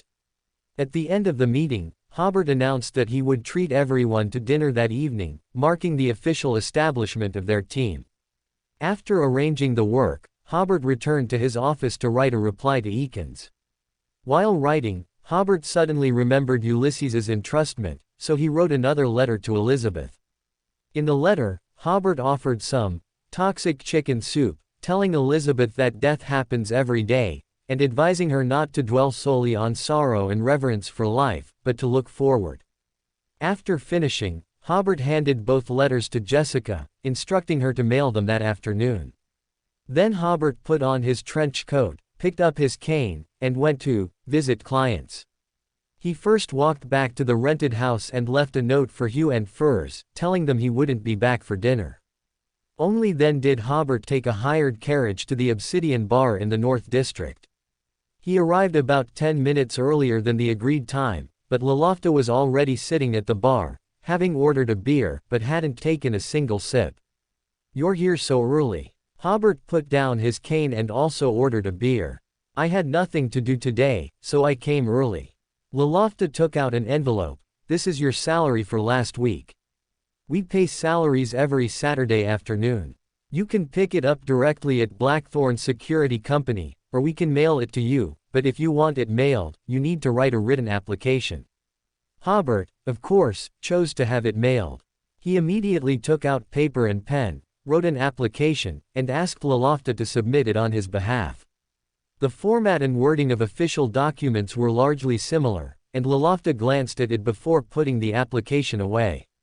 Hobert asked, "Is there anything special you wanted to meet about today?" This was the first time a member of the Night Watcher squad had proactively asked to meet Hobert. "Just to pay your salary, and you're already 2 days late collecting it." Just for salary. Just for salary. Hobert recalled his previous encounters with Lolofta. This lady seemed obsessed with paying salaries. Could it be that the Night Watcher squad had delayed her wages before? That couldn't be, could it? If an official Beyonder organization had a financial crisis, it wouldn't be far from disbanding. "All right, that is indeed important." Hobert casually agreed and then asked, "I previously reported a secret supplicant named Kate. How far along is your investigation?" He added, "Miss Daly promised to inform me of the investigation results at that time. We've already found the Heyman you mentioned."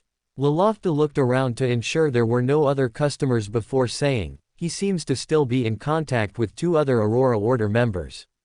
We plan to close in this week or next." "Oh, right, the captain said that you might also need to participate in the operation then. Be prepared these 2 days. That's also one of the reasons I came to find you today. This must be the more important reason for the meeting. Hobert couldn't help but inwardly complain. Did the night watchers really owe her salary? Hobert took a deep breath to calm himself down and nodded. I will show no mercy to these lunatics. Once the operation time is set, you can write to me or inform me directly. No problem. On the way back to the law firm, Hobert realized, did LotM wear some magical item that made her so focused on salary? The more Hobert thought about it, the more he felt that was the case. Otherwise, wouldn't the Night Watcher squad be afraid of LotM hounding them for debt? How could they dare to have a member who was so fixated on salary? Upon returning to the law firm, as Hobert hung up his trench coat, Jessica came into his office. Hobert, I have read all the letters from newspapers and magazines and drafted an interview plan. Please take a look. If it's acceptable, I'll write the replies according to this plan. That's efficient. Hobert took the plan and scanned it. No problem.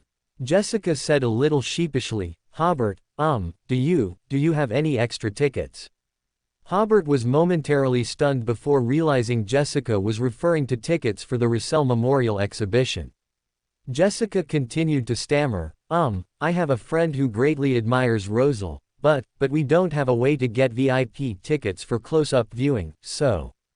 During the meeting that afternoon, Jessica had seen Hobert take away a stack of VIP tickets while sorting mail.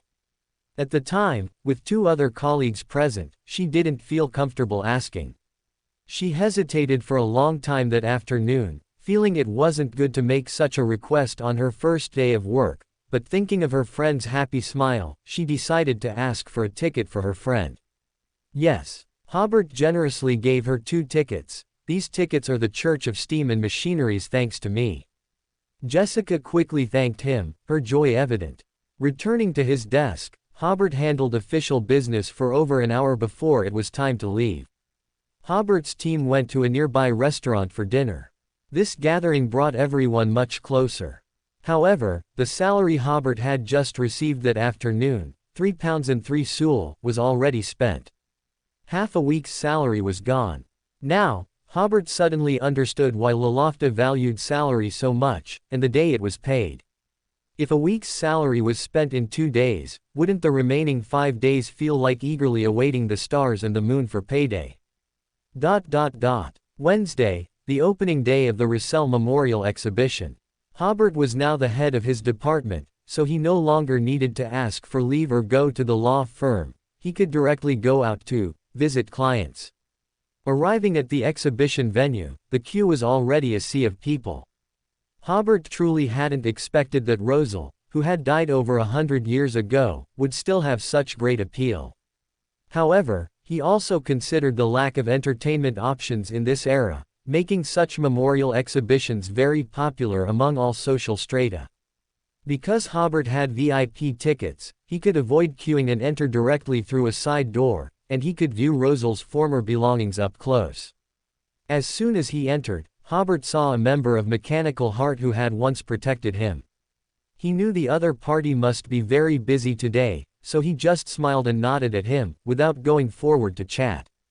Entering the exhibition hall, as a person from the ad era, Hobert wasn't very interested in these items. He only marveled at Rosal's golden toilet, calling it truly luxurious, and wondered if one could really relieve oneself on such a toilet. Hobert tried to make his pace seem normal as he arrived at the study area. He had just glanced at the tall bookshelves in the study when he saw Jessica and the silver-haired woman in front of the bookshelves. At the same time, Jessica also saw Hobert. She quickly waved and said, Hobert, I didn't skip work, I took leave. Hobert smiled, I didn't skip work either. Jessica paused, as if she understood something. Hello, Hobert, the silver-haired woman smiled generously. I overheard your defense of Bob, it was excellent. Hobert smiled, I didn't expect to be so famous now. Jessica then reacted and introduced the two parties. The silver-haired woman was named Kelly. She had short hair, wore a knight's uniform, was tall, and had wheat-colored skin, looking very healthy. From a distance, she looked more like a young man. Kelly thanked Hobert for the tickets he gave her. While exchanging pleasantries with them, Hobert recalled that Kelly's weapon was a war hammer, a rarely used weapon that required astonishing strength and reaction ability. Kelly's broad build, however, proved she had enough strength. After a few pleasantries, both parties went to explore. Hobert began to seriously search for the Black Emperor card. Just then, he heard Kelly whisper to Jessica, "I originally thought your superior giving you such precious tickets meant he was interested in you, but now it seems I was overthinking it." His eyes showed no evil intentions. Hobert was stunned. "Ladies, do I look so deaf? Or are you deliberately saying that for me to hear?"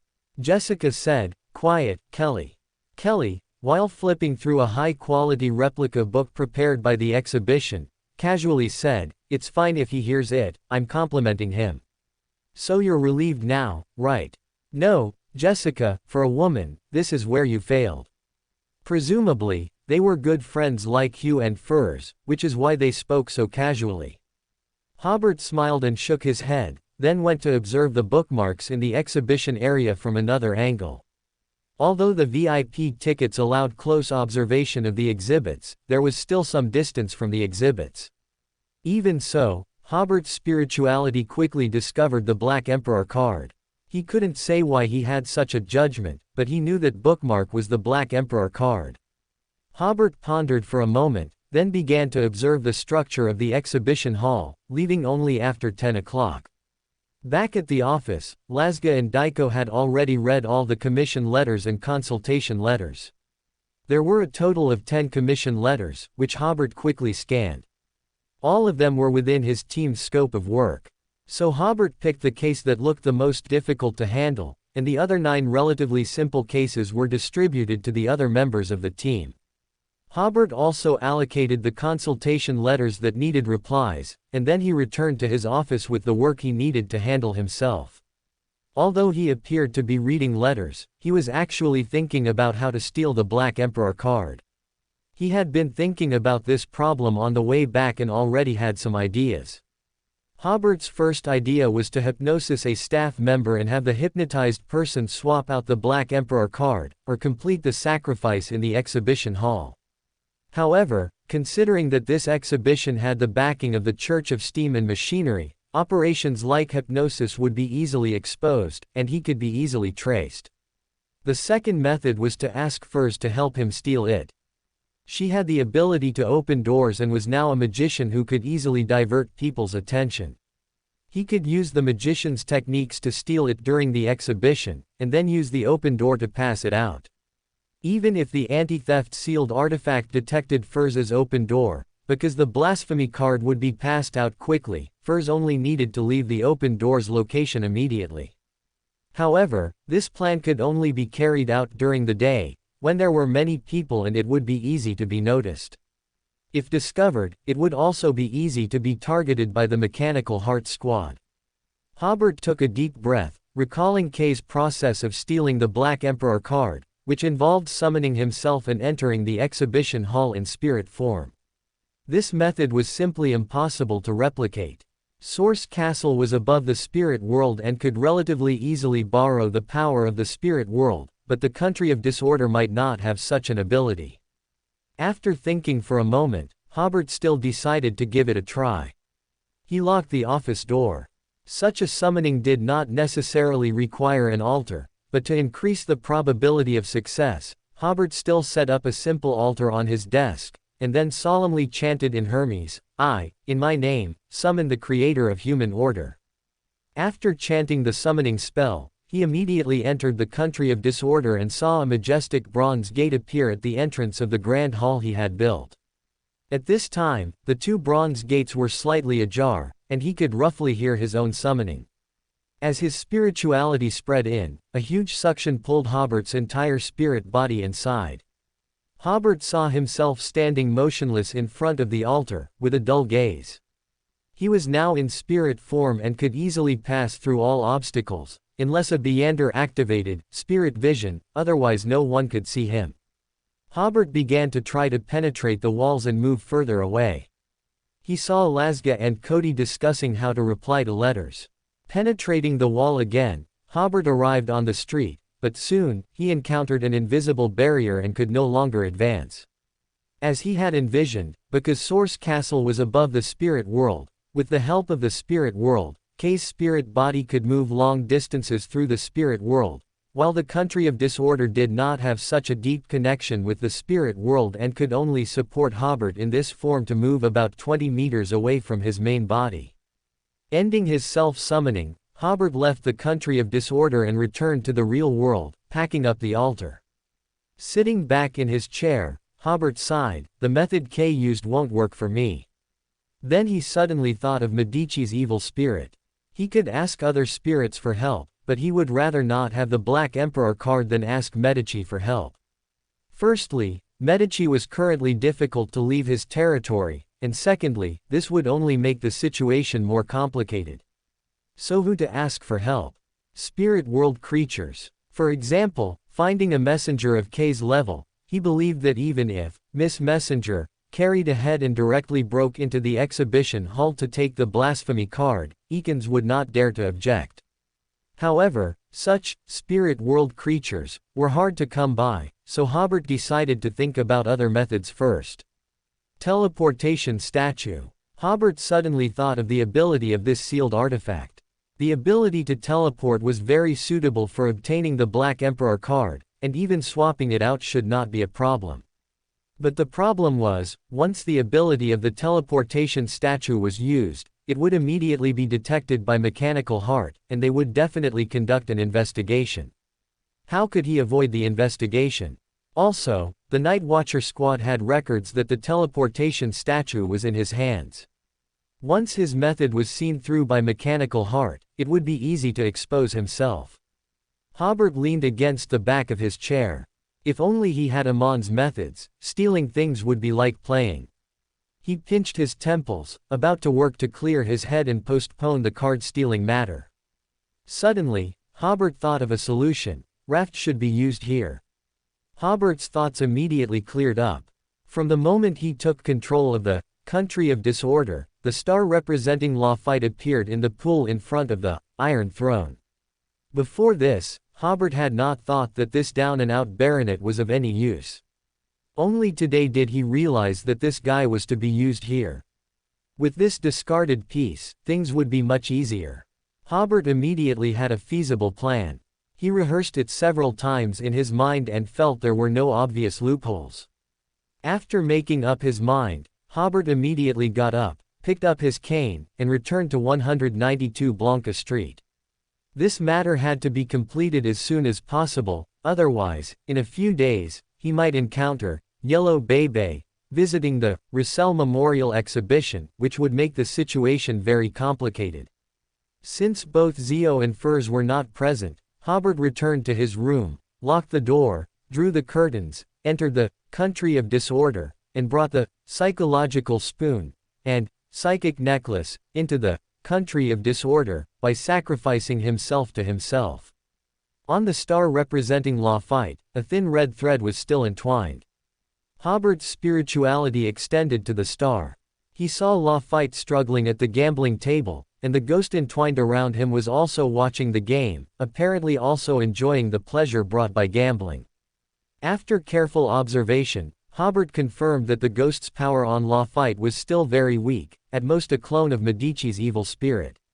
So he waved his hand and held the psychic necklace. In his vision, Medici's ghost immediately became much more solid. After Hobert was ready, he immediately began to act. He used Lafite's star to descend his power, pulling Medici's evil spirit from Lafite's body. Immediately afterward, surging, distortion power descended, enveloping the evil spirit. Hobert clenched his fist, and the distortion power tightened, distorting the order in a very small area to be extremely unsuitable for ghosts to survive. Poof! Medici's ghost clone shattered, as if it had never possessed Lafite. Hobert had rehearsed this operation countless times in his mind, so when it came to actual execution, the speed was so fast that Medici didn't even react. In the underground ruins of Backland, Medici was bewildered. What just happened? Soren among the evil spirits said, "It's the power of distortion. I've only seen such pure distortion power on one person. The Black Emperor is back. Einhorn said. Were we really noticed by the Black Emperor a while ago? Why would it target us? Our plan might have been discovered by the Black Emperor, Medici said. Einhorn sneered. I said before that the person we possessed looked so stupid, this plan would definitely not succeed. Soren also said, Medici, it was your choice that exposed us to extreme danger. Keep arguing, Medici said, it's best if we're still arguing when the Black Emperor finds us. At worst, we'll just submit to a new Black Emperor again, Soren said, it's not like it's the first time we've submitted anyway. Einhorn said coldly, does the Black Emperor need the submission of an evil spirit? What use are we? To guard treasures for him, loyal like a dog of fortune. The thought of such work makes me sick. The debate was far from over. Lafayette at the gambling table felt his spirituality suddenly become very active, and his spirits also suddenly improved greatly. He wasn't sure what had happened in the past few days, he always felt very tired, and no amount of rest helped. The sudden change in his spirit and spirituality made Lafayette realize that he might be encountering something. He looked left and right, and also activated his spirit vision, but saw nothing. At this moment, Hobert in the country of disorder was preparing for the second round of operations. He could use the stars in the pool to descend extraordinary power, but he couldn't directly grasp anything with the stars. This is where Lafayette's use came into play. After Hobert cleanly resolved Medici's possession, he began to descend the power of the psychological spoon onto Lafayette. In the noisy casino, Hobert quietly hypnotized him using Lafayette's star. You suddenly don't want to gamble anymore, and you suddenly really want to go see the Roussel Memorial Exhibition. Lafayette immediately pushed away the cards in front of him, frowned, and said irritably, I'm not playing anymore, I'm not playing. How can playing this be as interesting as going to see the Roussel Memorial Exhibition? The casino was silent for a moment, then everyone burst into laughter. A gambler said, Lord, remember to bring us souvenirs. Another gambler shouted, it seems Lord's luck isn't very good today, he's so angry he's going to see the memorial exhibition. Normally, when faced with the gamblers' sarcasm, Lafayette would definitely put on the airs of a baronet and scold them a few times. Today, Lafayette left in a hurry, only waving his hand, unwilling to entangle with the gamblers any further. It wasn't until Lafayette got into the carriage that Hobert began to use the ability of psychological suggestion. When you see the creative manuscript left by Roussel, immediately summon a mysterious existence. The incantation is, I, in my name, summon the creator of human order. Finally, Hobert instructed, when you finish reciting this incantation, you will immediately forget the content of this honorific name. On the first day of the Roussel Memorial Exhibition, which was not a holiday, the number of visitors still exceeded the expectations of the Church of Steam and Machinery. At over 9 o'clock, a long queue formed at the ticket office, and around 10 o'clock, a long queue also formed at the entrance. Around 1 in the afternoon, the congestion showed no signs of easing. This forced Eakins, who was in charge of security, to sigh at the appeal of Roussel, this legendary figure. At the most crowded moment, Eakins saw Archbishop Hobert arriving with 2 friends from a carriage, apparently also here to visit the memorial exhibition. Hobert was not only the Archbishop of the Church of Steam and Machinery in Backland but also a well-known scientist and an honorary professor of the physics department at Backland University. They all had VIP tickets and entered directly through the side door. Eakins quickly stepped forward, Your Grace. Hobert nodded. He looked at the large crowd following each guide. Do a good job with security, prevent stampedes, and also pay attention to the distance between visitors and exhibits. Yes, we have done relevant rehearsals. Please come this way, gentlemen. Eakins personally guided them. When they arrived at the Roussel Notes display case, Eakins introduced, as is well known, the notes use Roussel's unique mysterious symbols, which have not yet been deciphered by people. Many historians and archaeologists believe that these notes should record the unknown secrets of Emperor Roussel. The two friends of Bishop Holomic were examining the notes when a visitor suddenly spoke up. Could this be a curse left by Russell? After all, he had so many regrets when he died. Eakins looked back and saw that the speaker was a middle-aged man with graying temples and swollen eye bags, but judging by his attire, he should be a person from high society. Are you also curious about these notes? Eakins asked. No, the middle-aged man said, I'm very interested in Russell's study. There are so many people.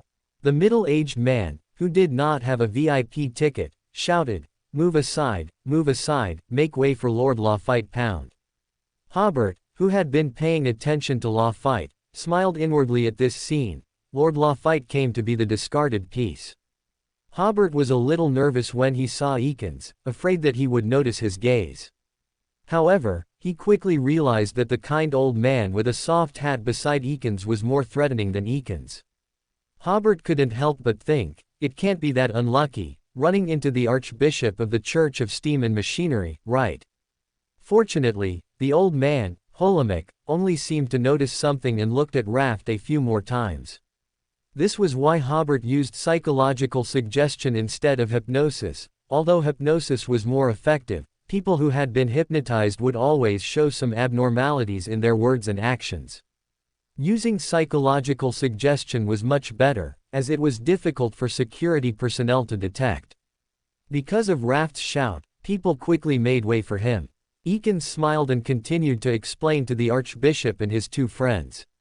The old man, Bishop Holomic, also gently shook his head and no longer paid attention to Raft.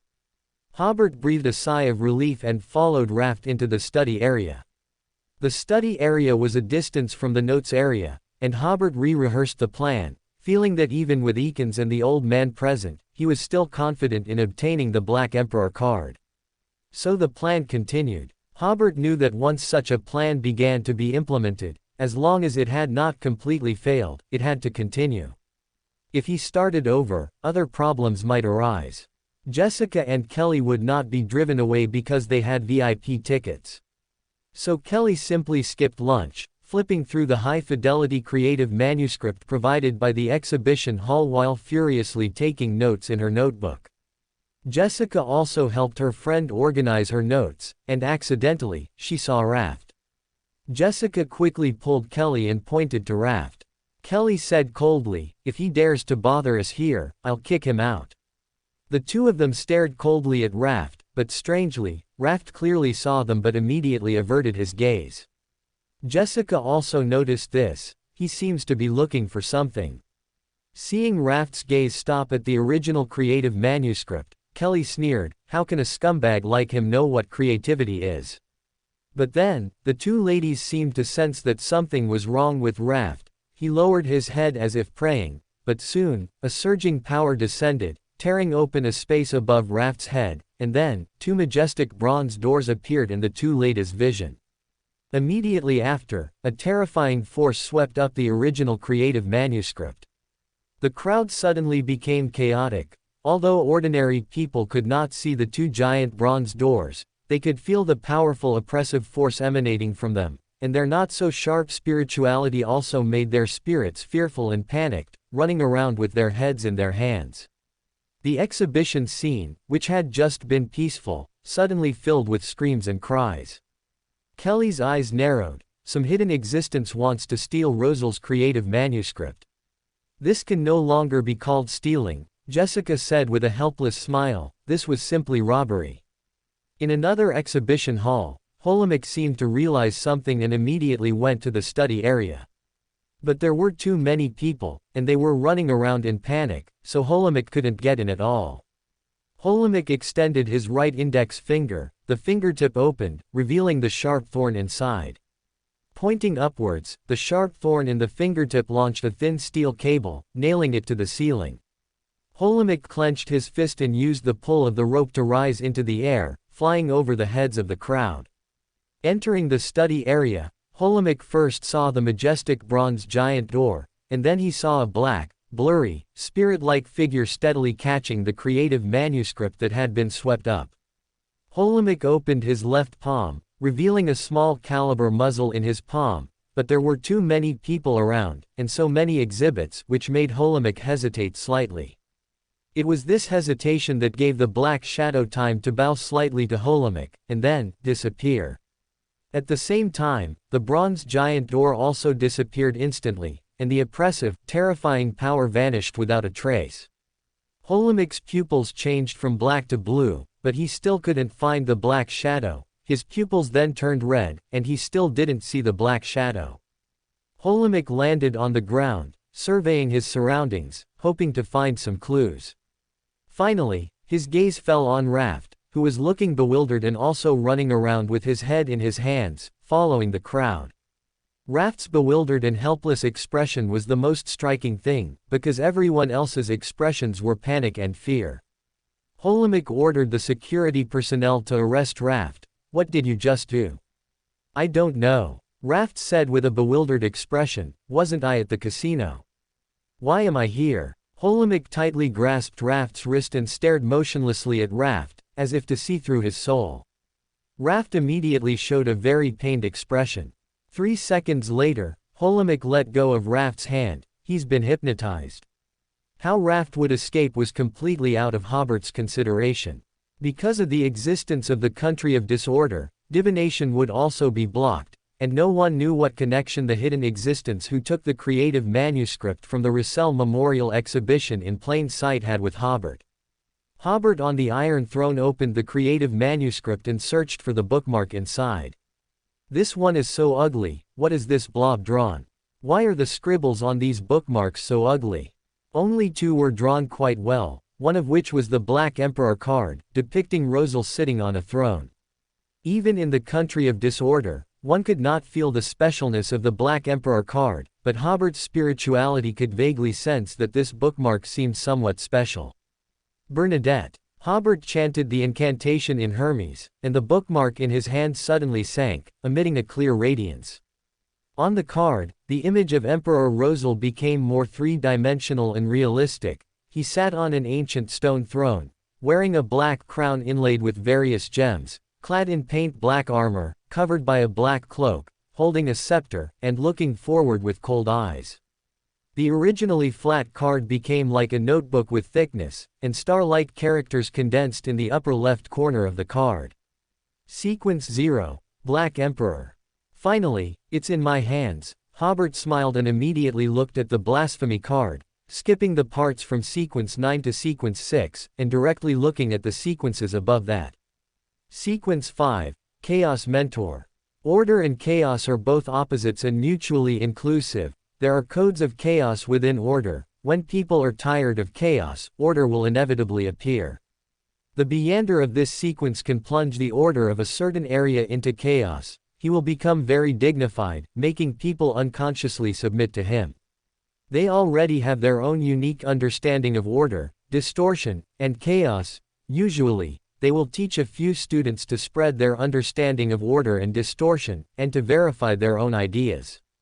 Potion Formula. Main materials. Complete crystal of the crown tree, heart of the phantom chameleon.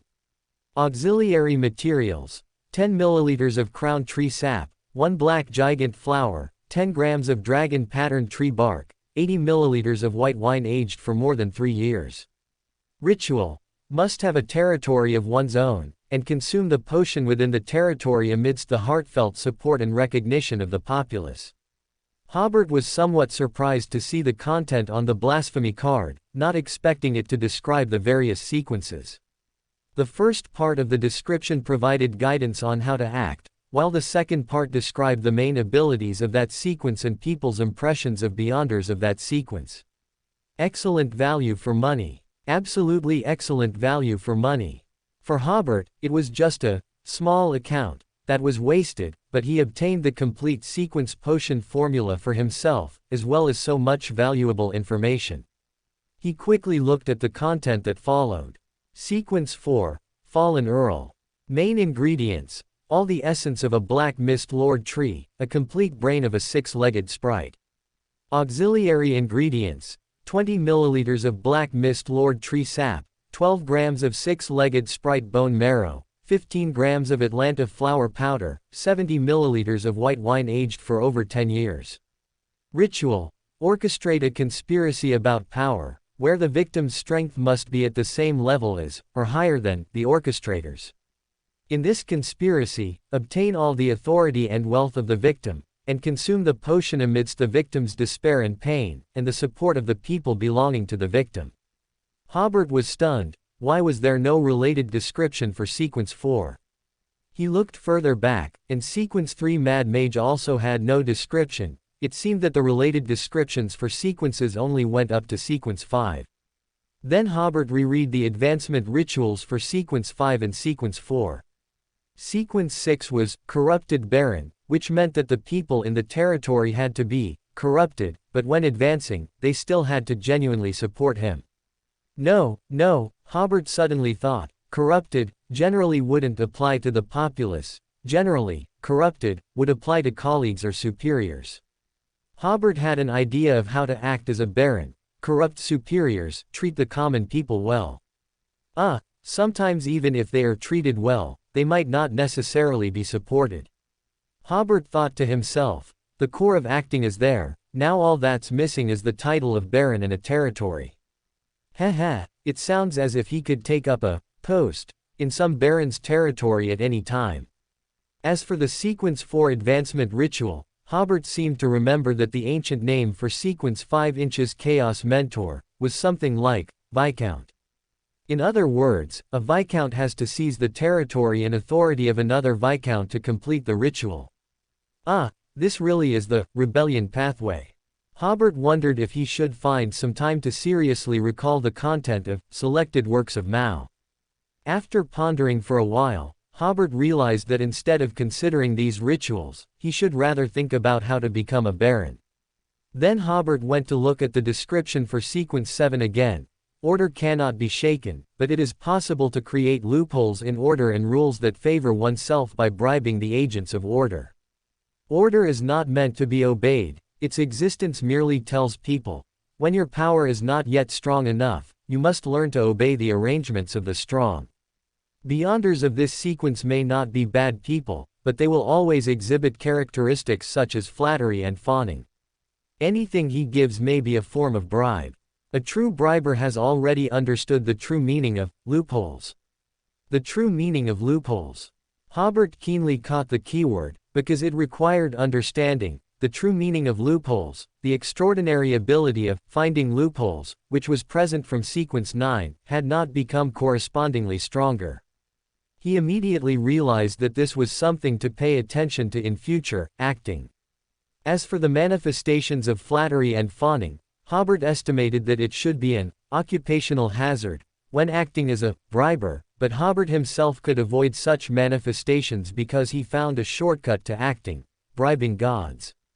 As for the core of acting described by the blasphemy card, it can be summarized as finding ways to make order and rules beneficial to oneself, which was similar to Hobert's previous idea. After understanding the relevant information he needed to focus on, Hobert re-gripped the blasphemy card. Its high Beander characteristic and its association with the country of disorder, on the same pathway made Hobert adept at manipulating the power of the country of disorder. The controllable space of the country of disorder hadn't changed much, but the manipulation of its space became more diverse. For example, the mountain beneath the Iron Throne. Now, if Hobert wished, he could change the terrain of the mountain at any time, even turning it into a plain without issue. This was an operation that could not be completed before. Of course, the greater effect of the Black Emperor card was that it greatly increased the power Hobert could descend, especially his control over these powers was greatly strengthened. Previously, Hobert only had an empty shell in the country of disorder, but now he truly had some evil god strength. The effect of the Black Emperor card in the country of disorder was definitely greater than in the source castle. If Hobert, holding the Black Emperor card at this moment, encountered an evil god's offspring, he wouldn't even need the help of that black eye. Hobert's own power could completely crush that little brat. In addition, the blasphemy card caused a huge change in Hobert's Beander characteristic. To the outside world, the one sitting on the Iron Throne at this moment was no different from the Black Emperor himself. At this time, going out to swindle, going out to scare enemies, the probability of success is higher. Even an evil god's offspring would not dare to look directly at him now. Reluctantly putting down the Black Emperor card, Hobert considered what impact his actions today would have. First, he was holding the psychic necklace at the time, and his spirit body was very powerful, so he simply snatched the entire creative manuscript. Even now, Eakins and the others probably don't know his true purpose. In other words, they will have difficulty realizing the existence of the blasphemy card, now and for a long time to come. The impact on the Church of Steam and Machinery can be ignored, the biggest impact is still on K's side. K will use the Black Emperor card in the future to save Little, the son, and act as a rogue Black Emperor, to digest the magician's potion and save the girls locked in the basement.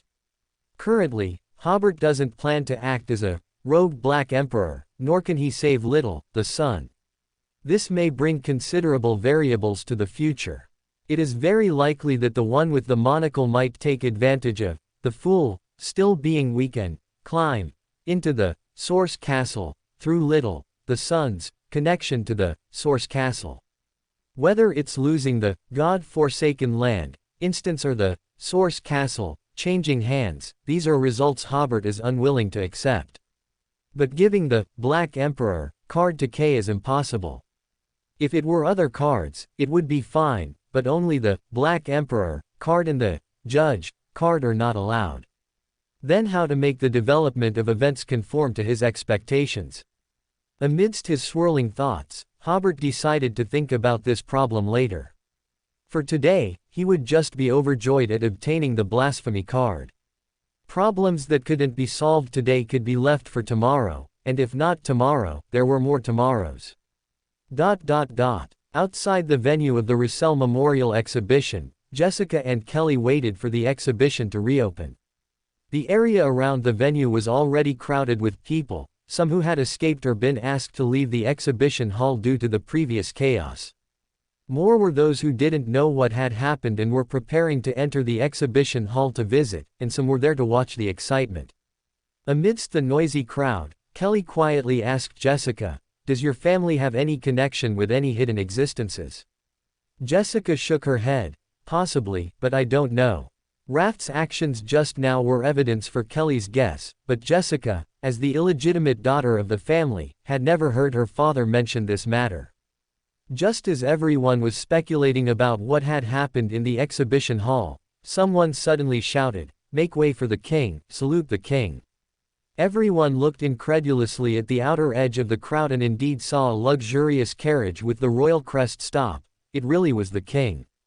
Thank you all for your monthly votes, which have already met the criteria for an extra chapter. However, the author has some matters to attend to these 2 days, so the extra chapter will be postponed until next Monday or Tuesday. Please rest assured, the excess monthly votes have already been counted towards the next accumulation for an extra chapter. Inside the Russell Memorial Exhibition venue, security personnel had completed the emergency evacuation. In the study exhibition area, Raft sat slumped on the ground, as if he had lost his soul, staring blankly ahead. Holomic frowned and said, "The other party was very cautious and left no information." He had just invaded Raft's spiritual world in a relatively rough manner, but found no clues. Because of this invasion, Raft's astral body and spiritual body suffered varying degrees of damage. He would appear dazed for 3 or 4 days, like a walking zombie, and might take 1 or 2 weeks to fully recover. Eakins had no choice but to take out an ancient silver mirror with strange patterns from a special cloth bag at his waist. Both sides of the mirror were decorated with black gemstones shaped like eyes. Eakins lightly brushed the mirror 3 times.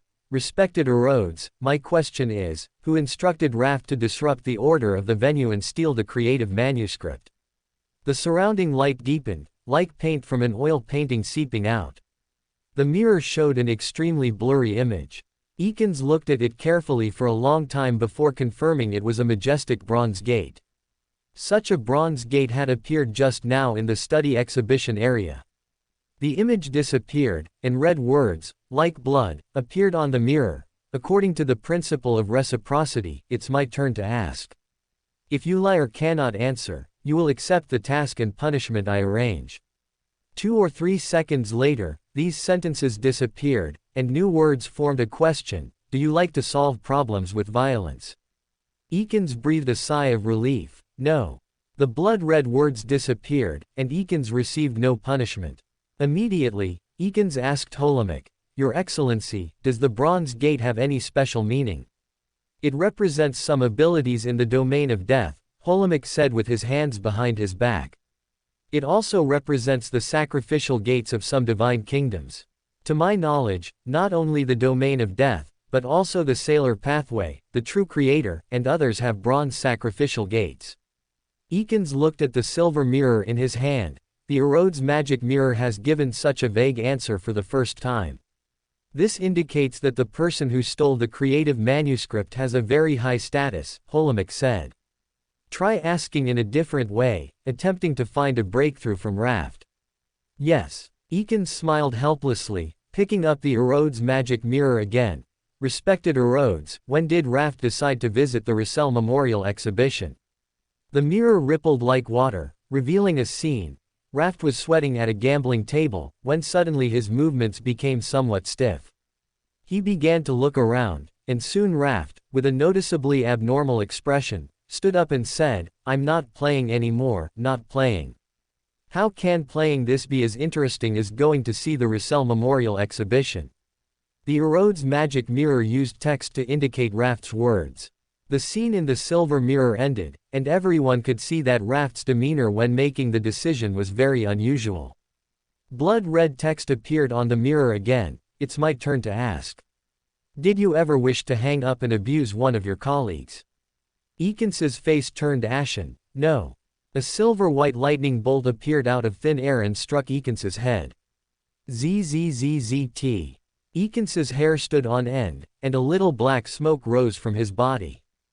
If he hadn't leaned against the wall in advance, he would have already fallen to the ground. The surrounding Mechanical Heart team members thought of the previous question.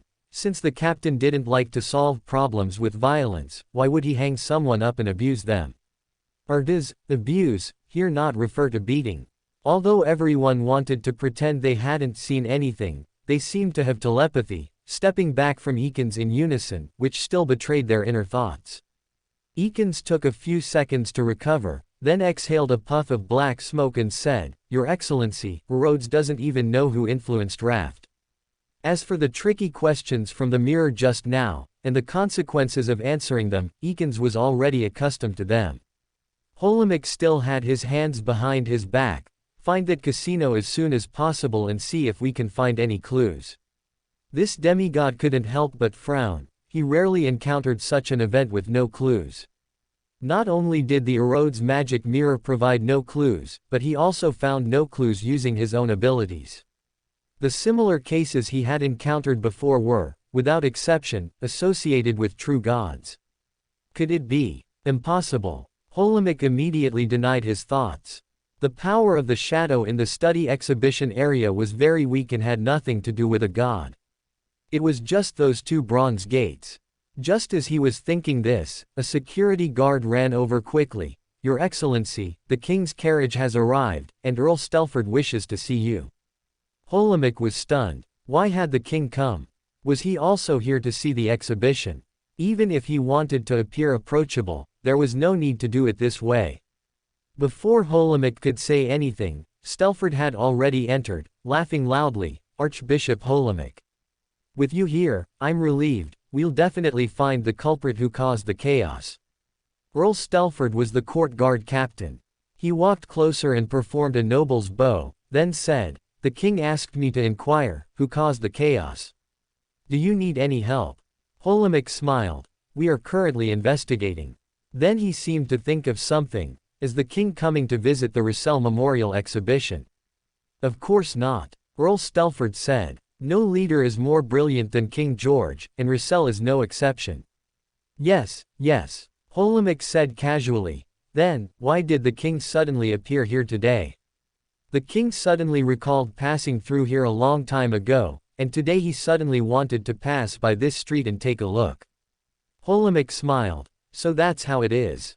After seeing off Earl Stelford, Holomic immediately said to Eakins, the chaos just now was very likely caused by a high-sequence Beander from the Ruin or Fenaport royal family.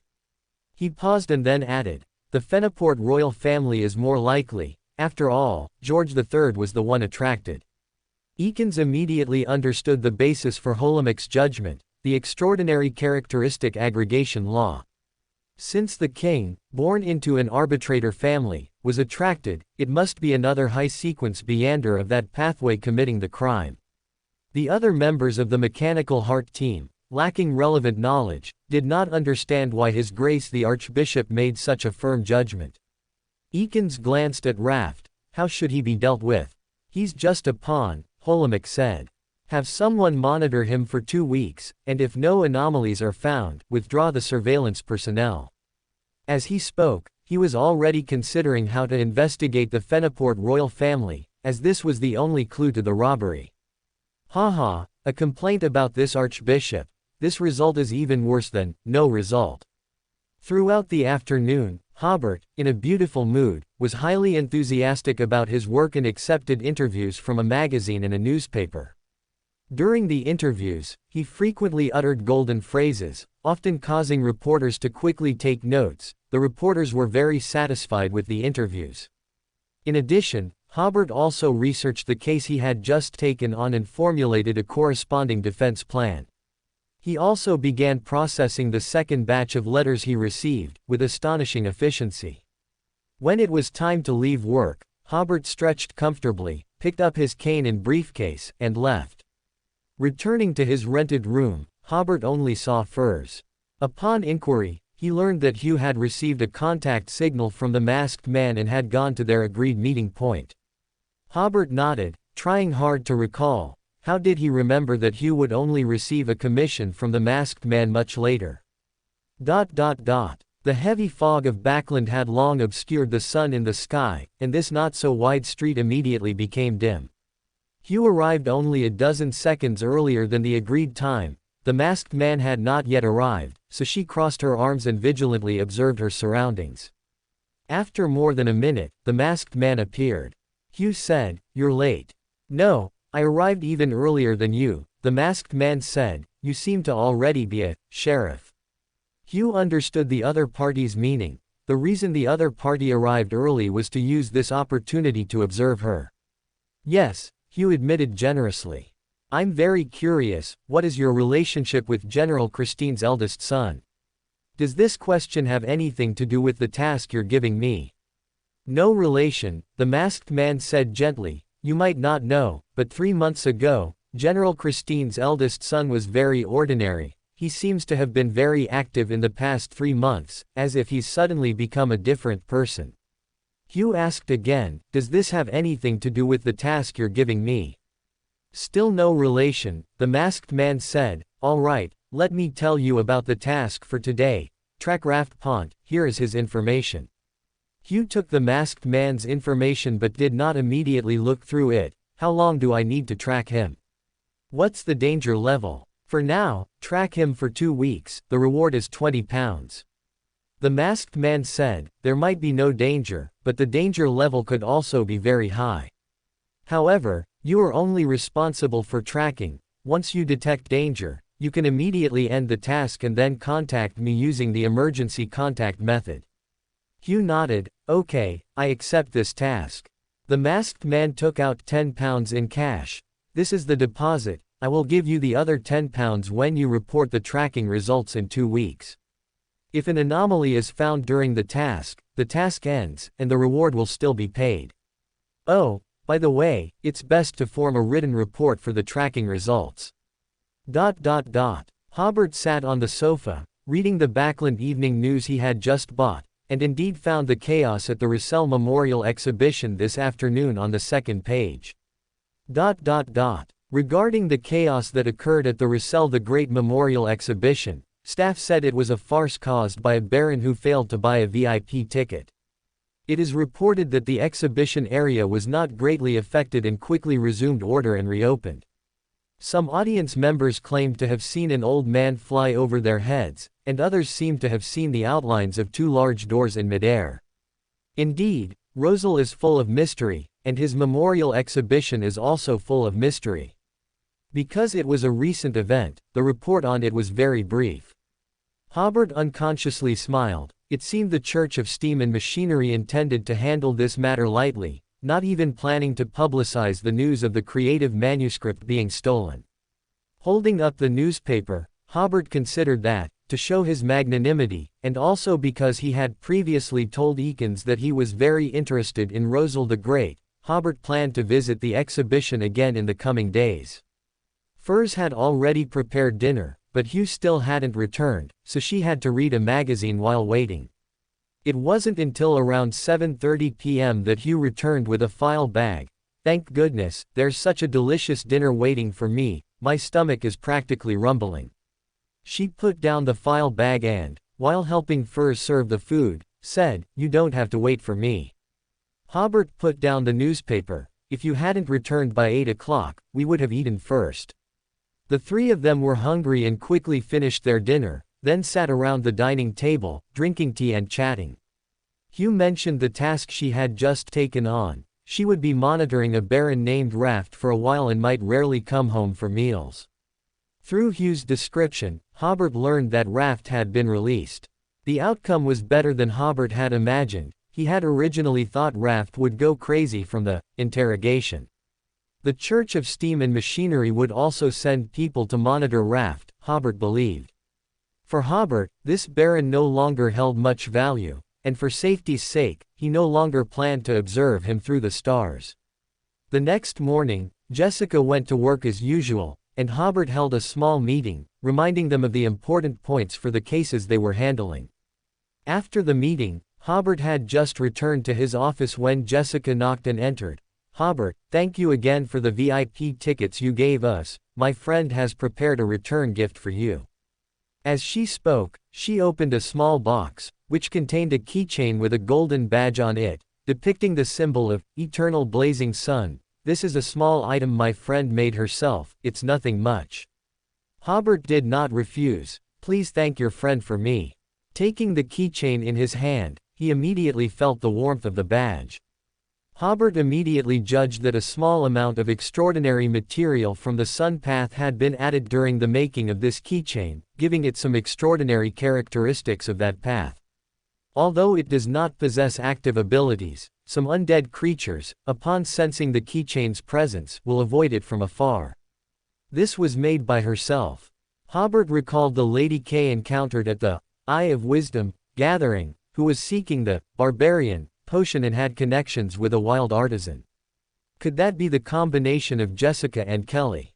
Hobert did not expose them, chatted with Jessica for a couple of sentences, and during their casual conversation, Hobert learned from Jessica that George III had actually been present yesterday. Hobert immediately realized that George III had been drawn there by himself, or rather, by the country of disorder. It was precisely because George III learned of this event that he had Raft put back under surveillance. It was estimated that the masked man was just one of the forces monitoring Raft. Thinking of this, Hobert mourned for Raft for 3 seconds, no, 1 second. He had finally managed to deceive his monitors by feigning madness, only to be put back under surveillance. However, this surveillance should not last for too long, as the process of Raft being used as a pawn was too obvious. Then Hobert thought that in the future, he should use the power of the country of disorder in Backland with restraint. Although George III's process of becoming a god was a bit rushed, and his state must have been very poor, Hobert remembered that he seemed to have used a loophole to jump directly from sequence 5 to sequence 1.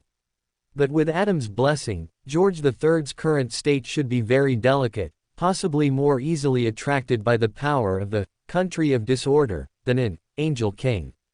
After talking for a while, Jessica said goodbye. Looking at the keychain in his hand, Hobert didn't think much of it and put it in his briefcase. Although these two female Beyonders had shown sufficient friendliness, they were not yet very familiar. After a fulfilling day of work, Hobert left the office with his briefcase, pondering what to eat for dinner, when he saw a carriage with a Knight Holy emblem blocking the entrance. Lolofta opened the carriage door and smiled. Time to get to work. Inside the carriage, Hobert rubbed his stomach and asked, "Is food provided?" "Our salary doesn't include a meal allowance," Lolofta said. "We can buy 2 simple meals at the restaurant up ahead to tide us over." "All right," Hobert said. "I need to go back and get some things for the final preparations." "No problem." Returning to the rented apartment, neither Zio nor Furs had come back yet. Hobert left them a note, then went back to his bedroom and, using the method he had granted himself, brought the teleportation statue, psychic necklace, and psychological spoon into the real world. He then checked his order wood and uncontrolled stone, especially the uncontrolled stone, which should have a miraculous effect against the Aurora Order members. After putting on the psychic necklace, Hobert immediately sensed something like a small warm stove in his pocket. It was the keychain Jessica had given him. Hobert held the keychain in his hand, feeling that it was warmer than usual. It seemed he couldn't wear it with the psychic necklace. Putting the keychain into the drawer, Hobert made a final check of his personal belongings before riding the carriage with Lolofta to the operation site. It was then that Lolofta said, "After tracking Heyman, we found a total of 6 Aurora Order members, including Hillman, whom you mentioned earlier." Hobert was stunned. The Night Watchers had done a lot of work during this time. No, this was a bit unusual. Hobert felt that such results seemed too good. Are those people really Aurora Order members? "I know what you're questioning," Lolofta said with a smile. "The Aurora Order has existed for so long, their members are certainly not fools. However, according to our observations, Heyman was intentionally letting us discover these Aurora Order members." Hobert immediately understood. He wants to break free from the Aurora Order's control. He remembered Lan Urwusi had made similar moves. "Exactly, that's what we think too," Lolofta said. "If we continue to monitor, we might discover more Aurora Order members, but based on our judgment, continuing to monitor would likely alert the other party. So, we decided to take action directly and capture all 6 current Aurora Order members." Hobert nodded. This was the wisest choice. If the Aurora Order members detected the Night Watcher's surveillance, they might not even catch 6 people. Lolofta continued, "Our squad consists of 3 people, you, me, and Borgia. Borgia has already arrived at the scene and has been monitoring the target.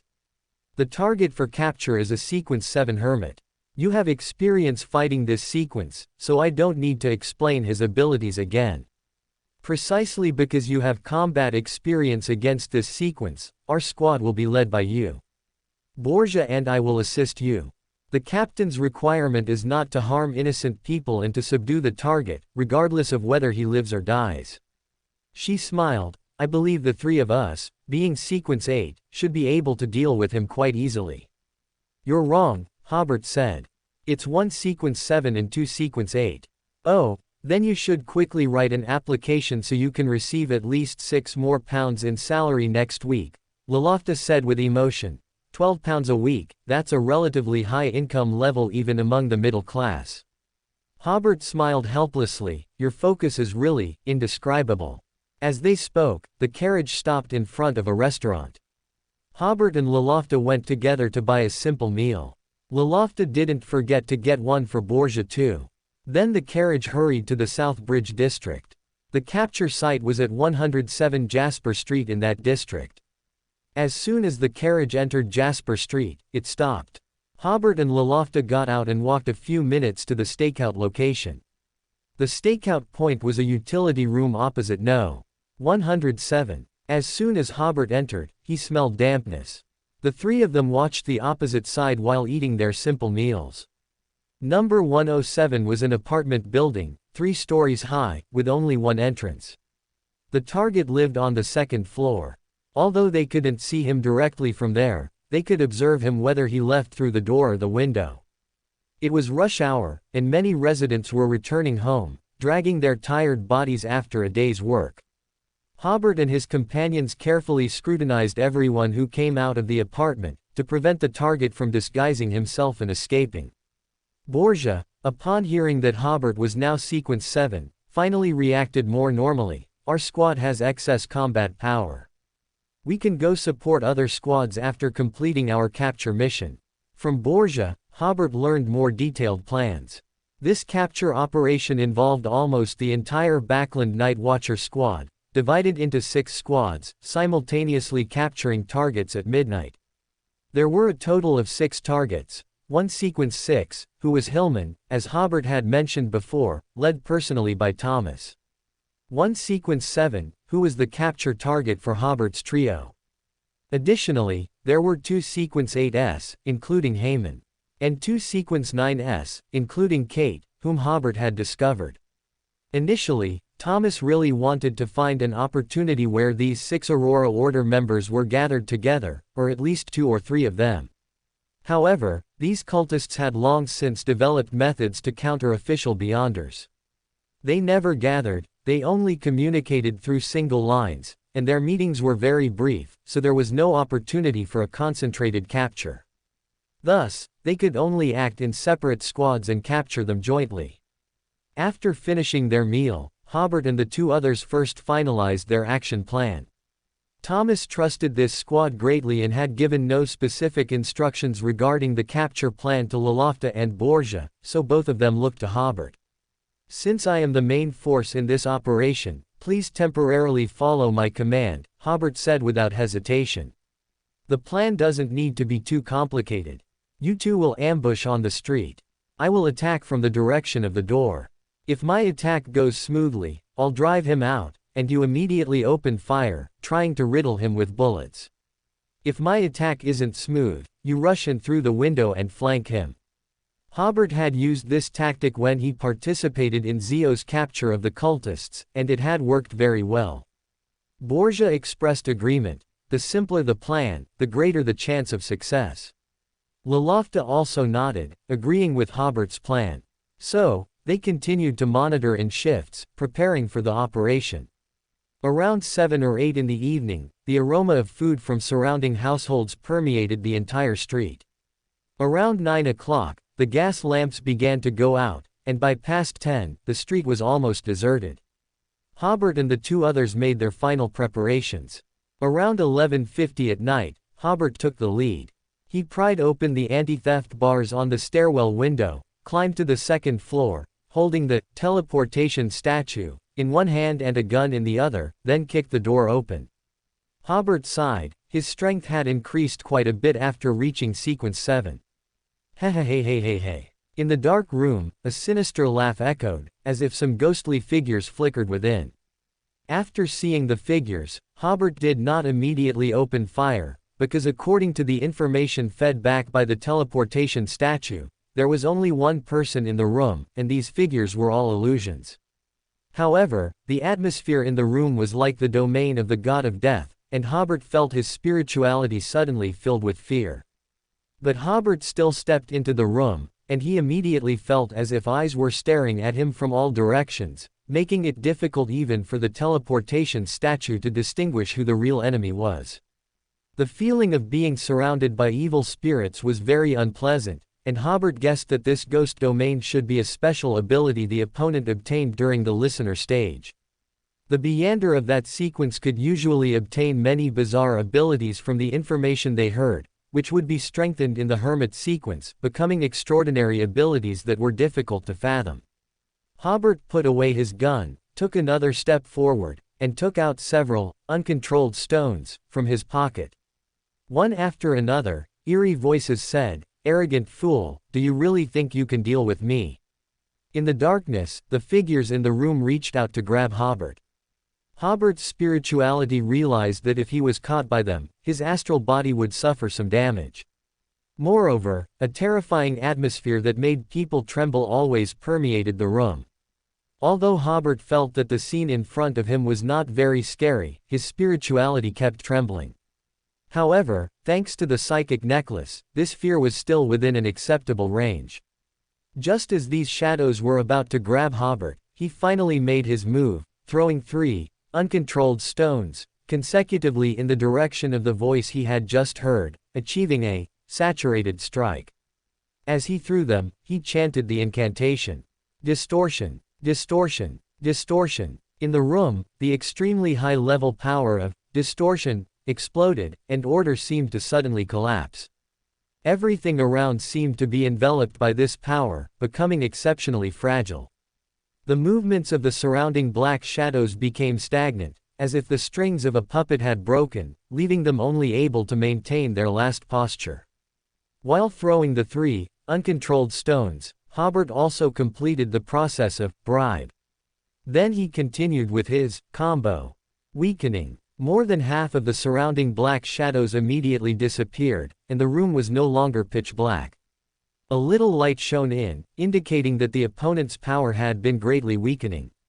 This was the main reason Hobert dared to be so reckless in this operation. His strength was right there. He was now a sequence 7, and he had many magical items on him, some of which were quite effective against Beyonders of the secret supplicant pathway, so Hobert chose to directly engage the enemy head-on.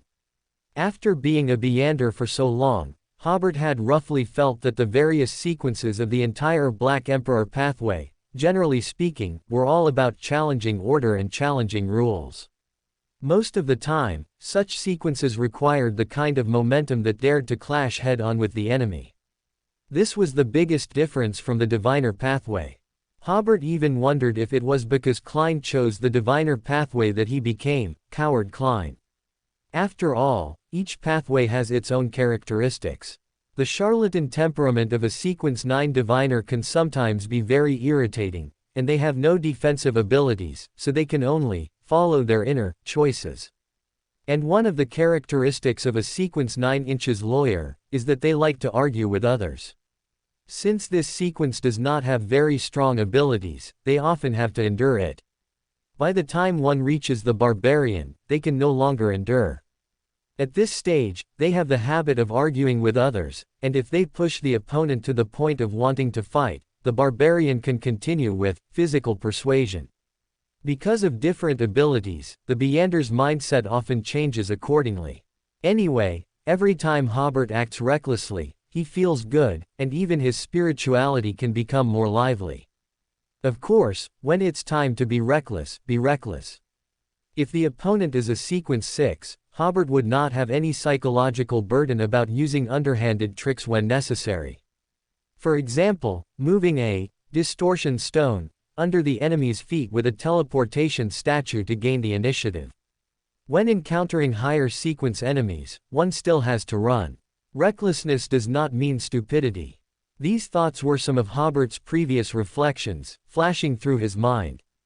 Returning to the scene of the capture operation, this was originally the Hermit's home ground, but Hobert gained an absolute advantage as soon as he made his move. "I got you." Hobert laughed. The teleportation statue finally found the Hermit who was trying to resist the uncontrolled stone. Now the opponent's movements were slow and he was very weakening, much like a lamb to the slaughter. With a teleportation, the Hermit appeared in front of Hobert. Hobert picked up his gun and laughed, "Who's the fool after all?" After speaking, he fired a shot at the Hermit. At the moment of firing, the Hermit, with a face full of pain, used his ability to make himself phantom-like, dodging Hobert's bullet.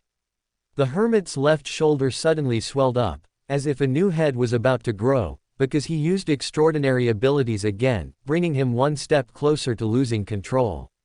Hobert calmly fired another shot, and all the black shadows in the room gathered, their ghostly power helping the Hermit block this shot. The fear atmosphere emitted by the ghost domain immediately dissipated, and the Hermit's bizarre abilities had been completely defeated by Hobert. The Hermit took advantage of the black shadows blocking a shot for him and quickly jumped out the window. But as soon as the opponent ran to the window, he was moved back by Hobert using the teleportation statue. The Hermit was stunned. Hadn't he just reached the window? Could it be that he was showing signs of losing control and having hallucinations? Hobert was not polite to him. Bang! He fired the third shot. The Hermit no longer dared to use extraordinary abilities. He desperately dodged, taking the shot with his shoulder, and then jumped out of the window. Crash! The window was broken by the Hermit, but the Hermit reappeared in front of Hobert. He opened his mouth wide. "No, I jumped out the window, didn't I? How did I jump in front of him? Under normal circumstances, the hermit could have guessed that this should be the ability of one of the enemy's sealed artifacts, but now his mind was filled with maddening whispers, leaving him with a sense of unreality. Bang! Another shot, this one hitting the hermit directly in the head.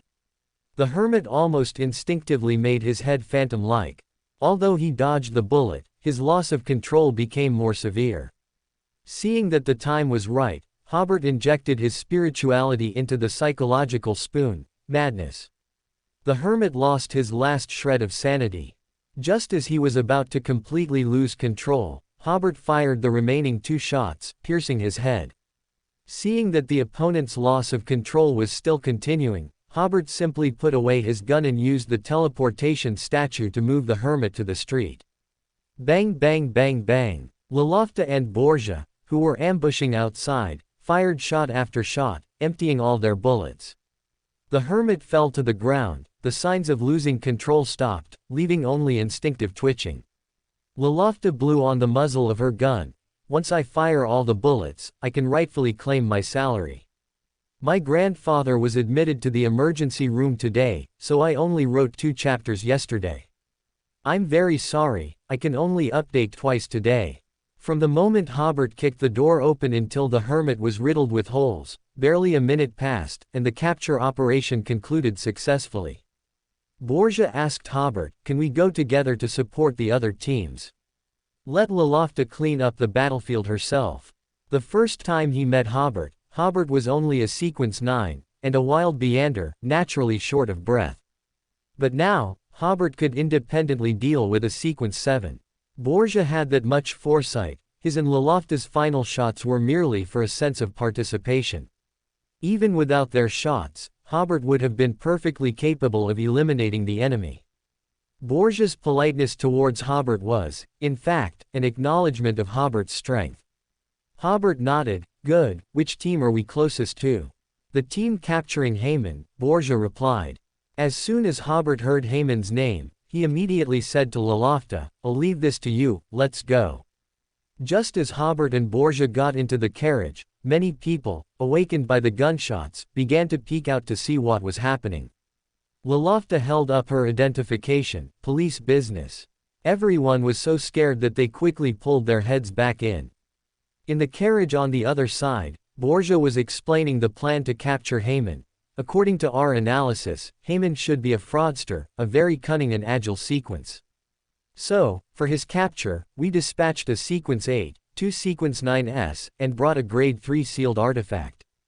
Hobert nodded. Thomas was indeed an experienced night watchers, knowing where to deploy heavy forces.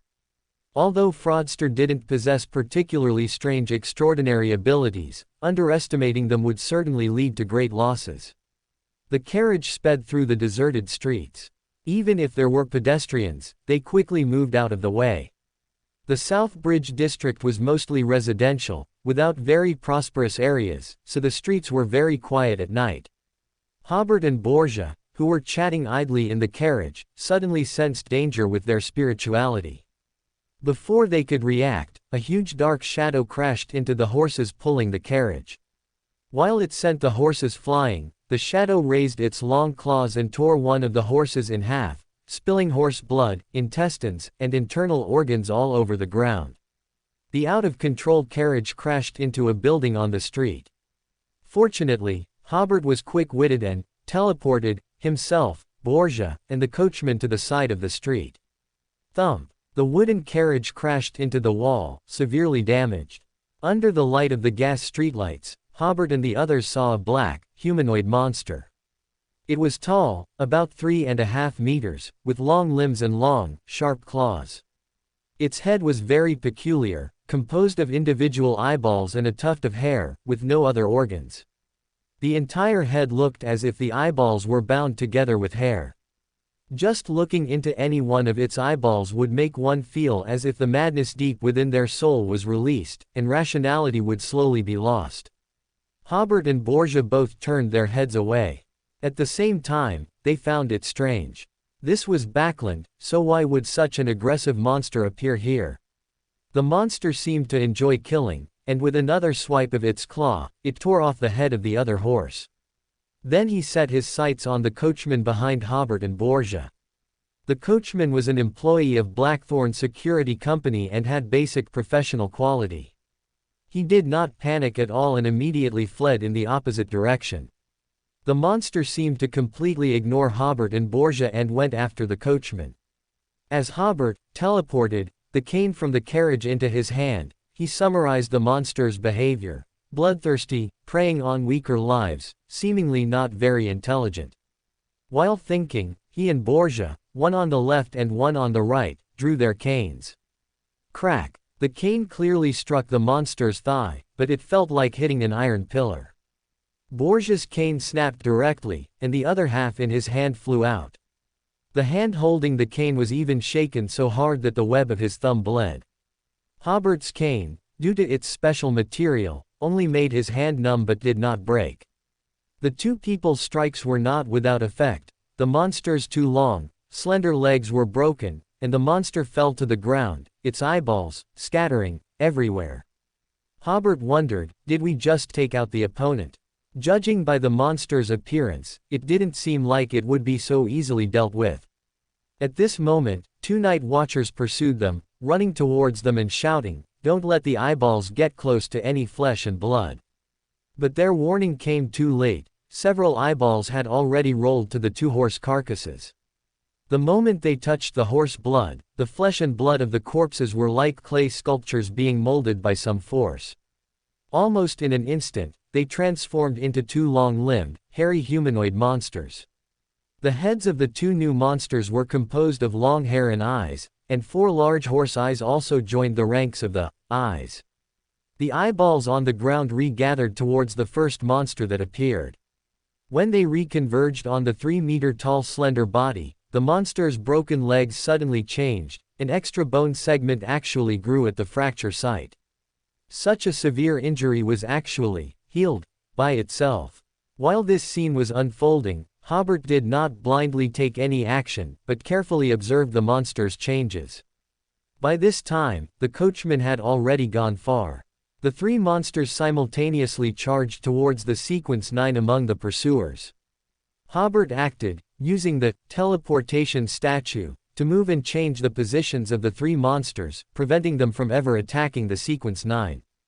Taking advantage of this gap, the pursuing night watchers quickly said, "This is a monster Haman summoned by some unknown method, and it has killed many people." Among them, two eyeballs, just like they transformed the two horse corpses, transformed a victim's corpse and entangled three night watchers. The monster's main body thus escaped the night watchers' control. The three night watchers, with one companion seriously injured, finally dealt with the transformed monster and then quickly pursued. The three monsters were temporarily controlled by Hobert using the teleportation statue, within a range of a dozen meters. Just as they were about to run out of the teleportation statue's control range, Hobert teleported them back to their original positions. If they kept running like this, they would never get out. Hobert said to Borgia, who was good at shooting, "Shoot those eyeballs." Clearly, those eyes were the key. Borgia raised his gun, but his hand trembled violently. "No, I can't look at those eyes." At this moment, the monsters seemed to have sensed the existence of the teleportation statue, and knew they were trapped here because of that stone. So they changed their habits and began to charge towards Hobert, who was the strongest here. Hobert did not dodge, but instead threw the pen he carried with him at the monster's main body, completing the bribe process, weakening. He had found a way to deal with this monster. "Thank you for your concern. My grandfather has been hospitalized for treatment, and his condition is stable, no longer in danger." Yesterday, the author accompanied him in the hospital. At night, the old man in the next bed snored, ground his teeth, and talked in his sleep. At around 6 in the morning, the nurse came for rounds. It felt like I instantly went back to the days of living in a dormitory degree. Because I could only type on my phone in the hospital, and it was a bit noisy, I only wrote 2 chapters. I'll update twice today and resume 3 updates tomorrow. My grandmother will have time tomorrow, so I won't have to accompany him. This many-eyed monster has extremely high attack power, extraordinary abilities similar to flesh magic, and tenacious vitality, making it very difficult to subdue. Its only weakness is its low intelligence. The teleportation statue in Hobert's hand happened to be quite effective against this type of enemy, so while Borgia and the other two Night Watchers were helpless against the many-eyed monster, Hobert easily controlled the situation. With Hobert's current attack power, he had no direct way to eliminate the monster in front of him, so he began to carefully observe its every move, trying to find a solution. Just as the many-eyed monster attacked Hobert, Hobert thought of a method.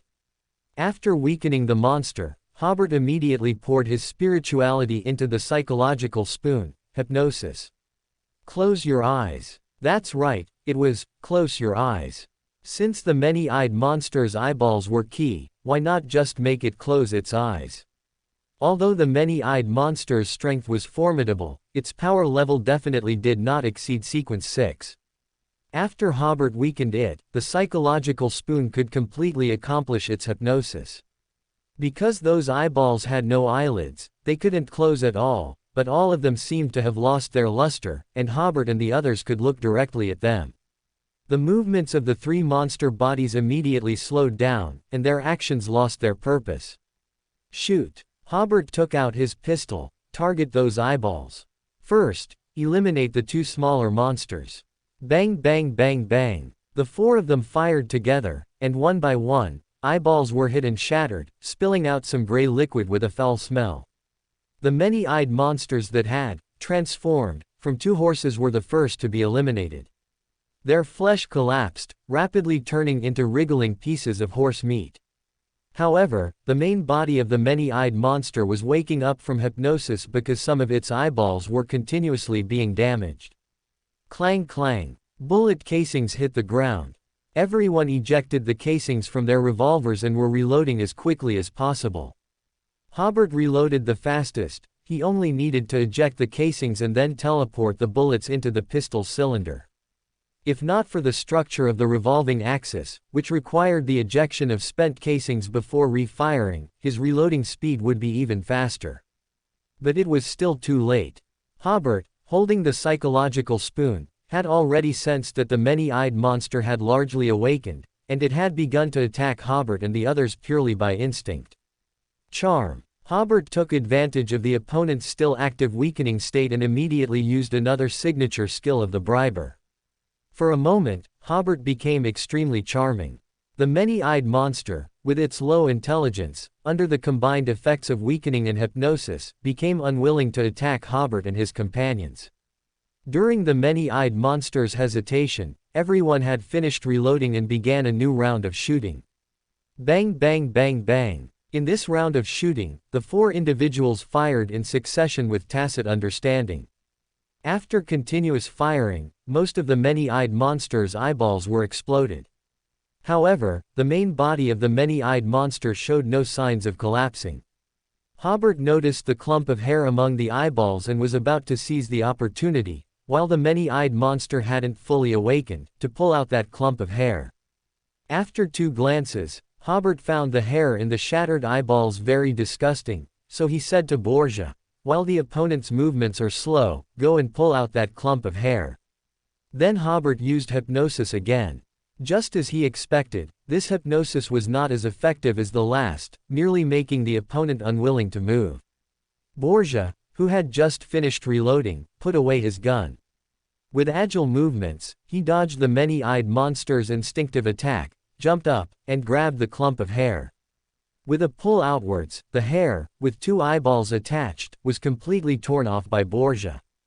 After losing the hair and those 2 eyeballs, the many-eyed monster's main body collapsed with a crash and immediately turned into putrid, foul-smelling rotting flesh. The moment Borgia clutched the hair in his hand, a maddening whisper seemed to echo in his ears. He quickly threw the hair onto the distant street. After confirming that all 3 monsters had lost their aggressiveness, everyone went to examine the clump of hair and the eyeballs. The 2 eyeballs seemed to be growing on the hair. Even after Borgia flung them so far away, they were still connected, and the 2 eyeballs were still rolling around, as if watching Hobert and the others. Making eye contact with the eyeballs would immediately affect one, causing one's mind to become mad. And the hair that Borgia had just pulled apart reformed into a clump, looking like a brain made of hair. Hobert said, "This looks very much like a sealed artifact. It most likely came from a certain out-of-control Rose Bishop. Perhaps Haman didn't summon this monster at all, but rather used a sealed artifact to create this monster." As he spoke, he took off his trench coat, first covering the hair and eyeballs, then using the trench coat as a net to contain the sealed artifact within it. As long as one didn't make eye contact with the eyeballs, that feeling of madness wouldn't occur. Hobert handed the trench coat to Borgia. "Don't hold the trench coat in your hand, lest the hair inside extend out and touch your skin. To the sealed artifact, you are just a healthy lump of flesh." Borgia nodded and placed Hobert's trench coat in the corner of the street wall. Hobert then said to the other 2 night watchers, "Take me to your capture location. I'll see if I can find any clues about Haman." Hobert glanced at Borgia, who understood. "I'll guard the scene here." "Quite clever, aren't you?" Hobert quickly followed the 2 night watchers to the scene. Even from a distance, he could hear crying. Some windows of the houses lining the street were broken, and some doors were missing. The many-eyed monster had previously broken into many surrounding residences' homes and went on a killing spree, and many residences' family members were killed. The 2 night watchers exchanged bitter smiles. Captain Thomas had also instructed them that one of the objectives of the operation was not to harm innocent people, yet they had failed to do so. Arriving at the capture location, the severely injured night watcher lay on the street, and a doctor living nearby, dressed in pajamas, was desperately trying to cover the wound on the night watcher's stomach. Seeing the night watcher's companions arrive, the doctor sighed and said, "He's almost gone." Brian, the team leader of the Haman capture operation, forced a smile. "Thank you, Doctor. We'll have a last word with him. You go and save the others." This was to prevent team members from losing control before they died. After the doctor left, Brian held the hand of his teammate lying on the ground. "Will, do you have anything to say?" "Tell Mary the First love her," said Will, the dying night watcher.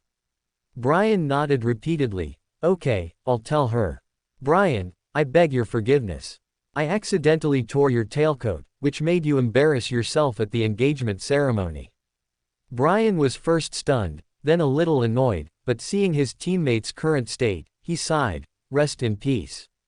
"I forgive you." Hobert suddenly asked, "Are the last words finished?" Will slowly nodded. "All, suture, his wound. It's useless," Will said. "I can feel it, my life is." Hobert didn't waste words with him. He took out the needle and thread for suturing wounds, which he had obtained with the help of Furs, the former doctor. He first stuffed the spilled internal organs back in, then quickly sutured the wound. Brian immediately noticed, the bleeding has stopped. Then, Hobert performed a healing art, and Will immediately lost that dying state. He was first overjoyed, then he exchanged glances with Brian, and both of their expressions were very complex. Now is not the time for flirtation. Hobert broke the gaze between the 2 night watchers. Will lost too much blood just now. Although his life is not in danger, he is still very weak. You rest here, and the others will follow me to search Haman's residence. Brian nodded and immediately led Hobert. After the team members left, Will finally felt the wonder of the mysterious world. He, who was on the verge of death, had actually come back to life just like that. Just then, the doctor who had just saved him walked past him. You're not dead." Will quickly staggered to his feet and said, "Doctor, thank you for your care just now." "That's right, one of my teammates is a highly skilled surgeon." "Storm of Lord, I must be dreaming," the doctor said in disbelief. "Only in dreams would there be a surgeon who can heal wounds instantly." Hobert and the other 2 arrived at Haman's residence, an apartment on the 2nd floor with 2 rooms. Both rooms were now in a mess, and the air was filled with the smell of rotting flesh. Hobert noticed several broken large clay pots on the ground, and the foul smell was coming from the fragments of the pots. On the table over there was also a smaller clay pot, and the lid of the pot had an iron buckle that could firmly fasten the pot in the lid.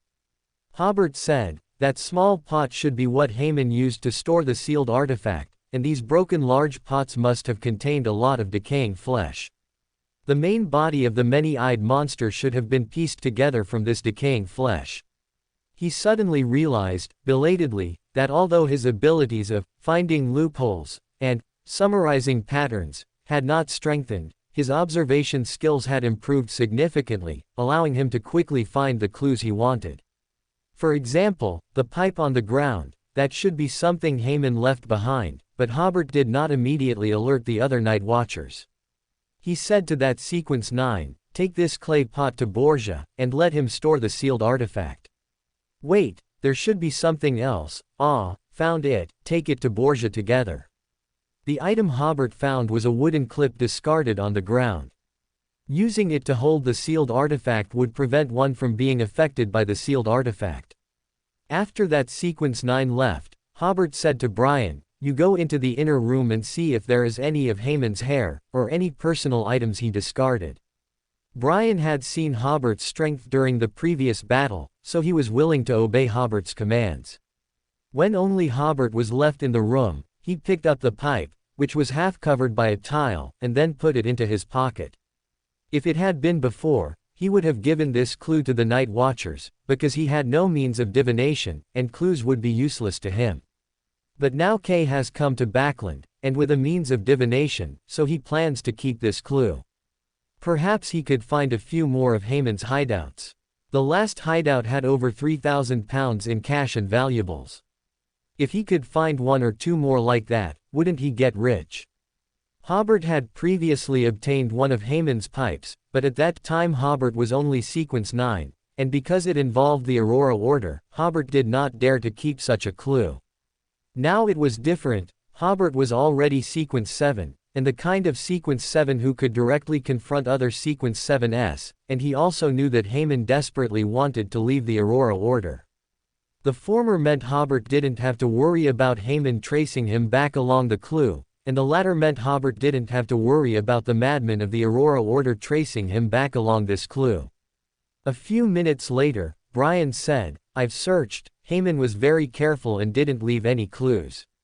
Hobert nodded. "We'll wait for further support on the street. You go around and ask if there are any people with severed limbs or large wounds, bring them over and I'll stitch them up." Brian immediately went downstairs, feeling very grateful to Hobert. Being able to save a life would lessen the punishment for their team. Hobert carried a chair and sat down next to Will. While resting, Hobert organized his insights from the battle in his mind. The moment he defeated the many-eyed monster, Hobert felt the liveliness of his spirituality and the loosening of his potion. At that time, he realized that the process of defeating the many-eyed monster must contain important information about digesting the Briber potion, or about his own sequence. Hobert first briefly reviewed the battle. He found the many-eyed monster's weakness and dealt with it flexibly. After a moment of thought, Hobert immediately understood that this combat process conformed to the characteristics of bribe. Bribe is inherently the process of finding the opponent's weaknesses and then using these weaknesses to complete the bribe. For example, if the administrator of a certain county is lustful, then this is his weakness, and bribe is precisely a further action taken against another person's weakness. In other words, in battle, or in court, or even on the sports field, in short, as long as one discovers the opponent's weakness and uses that weakness to achieve one's goal, one is also playing the role of a briber. Then Hobert's thoughts became even broader, and he finally completely understood the description of the briber on the Black Emperor card. A true briber has already understood the true meaning of loopholes. The weaknesses on an opponent are his loopholes, and the reason why the sequence 7 potion is called briber actually emphasizes the first half of the bribe process, finding channels for bribe. This is a process of finding weaknesses and loopholes. Hobert finally understood why the word loopholes in the description was put in quotation marks. It referred to the concept of a loophole, and not just loopholes in order or rules. Having figured this out, Hobert again felt the liveliness of his spirituality. He had completely understood the meaning contained in the name of the briber potion. At this time, Brian brought over several seriously injured residents. Hobert came back to his senses and began to treat the injured residents with suturing. After about half an hour, police support arrived, and the follow-up work was handed over to them. Hobert and several night watchers returned to Blackthorn Security Company one after another. Since the other teams had not yet returned, everyone except the sleepless was arranged to rest in the lounge. Hobert lay on the sofa and slept for 2 or 3 hours before being woken up by Borgia. All the night watchers had returned. Over a dozen team members gathered in the conference room on the second floor, reporting their respective achievements. The operations of the 6 teams to capture Hillman and Heyman were not smooth. Hillman had anticipated the capture plan and used mysterious means to summon a Sequence 5 to assist. Even with the use of 2 to 365, a black glove seized from the Tamara family, Hillman still managed to escape. However, Hillman was also severely injured as a result, and it might take a long time for him to recover, or he might never recover to his optimal state, forever losing the hope of advancement. After learning about the results of the other team's operations, Thomas said, "Undoubtedly, Hobert played an important role in this operation." The process of Hobert almost single-handedly killing the Hermit goes without saying. He had already exceeded the predetermined task Thomas gave him. Later, Hobert's support and interception were the main reasons Thomas praised him. At the meeting, Thomas informed everyone that the police would launch a series of operations to arrest the cultists involved in the case. During previous tracking, the Night Watchers had discovered many ordinary people who believed in evil gods, but this was not within the Night Watchers' jurisdiction. After the Night Watchers' meeting ended, Hobert was called into the office by Thomas alone. Thomas said, "If not for your timely support, many more people would have died in the Southbridge district tonight. Such a contribution is enough to apply for some rewards for you. Considering that we don't need to provide you with the main materials for promotion and corresponding professional training, you have 2 choices for your reward. The first choice is 500 gold pounds in cash, and the second choice is 1/5 of a judge, extraordinary characteristic. Generally speaking, 500 gold pounds would be difficult to hire a Sequence 7 Beander to participate in a battle of such danger tonight, but Hobert was a member of the Night Watcher squad, earned a salary, could do things under the banner of the Night Watchers, and was protected by the Black Night Goddess. Therefore, these 500 gold pounds were just a reward for him, not a fee for him to fight. Hobert, of course, chose the latter. "I choose the judge, extraordinary characteristic." Adding his previous accumulated merits and this 1/5, he now had 4/5 of a judge, extraordinary characteristic. In the eyes of official Beyonders, that was just a Sequence 6 extraordinary characteristic, valued at around 2,500 gold pounds. At gatherings of wild Beyonders, it would be inflated to 3,200 to 3,500 gold pounds. But in Hobert's eyes, that would be 4 stacks of gold pounds. Thomas nodded. "Good, I will report your merits and record your accumulation."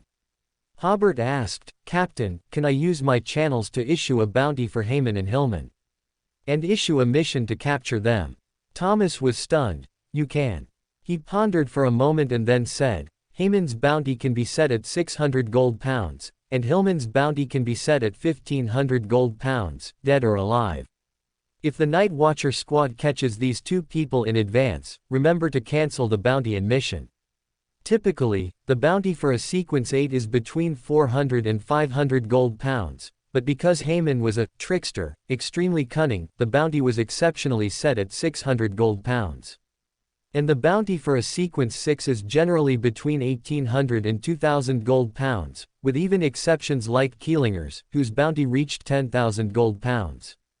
But because Hillman was severely wounded, the bounty was only 1,500 gold pounds.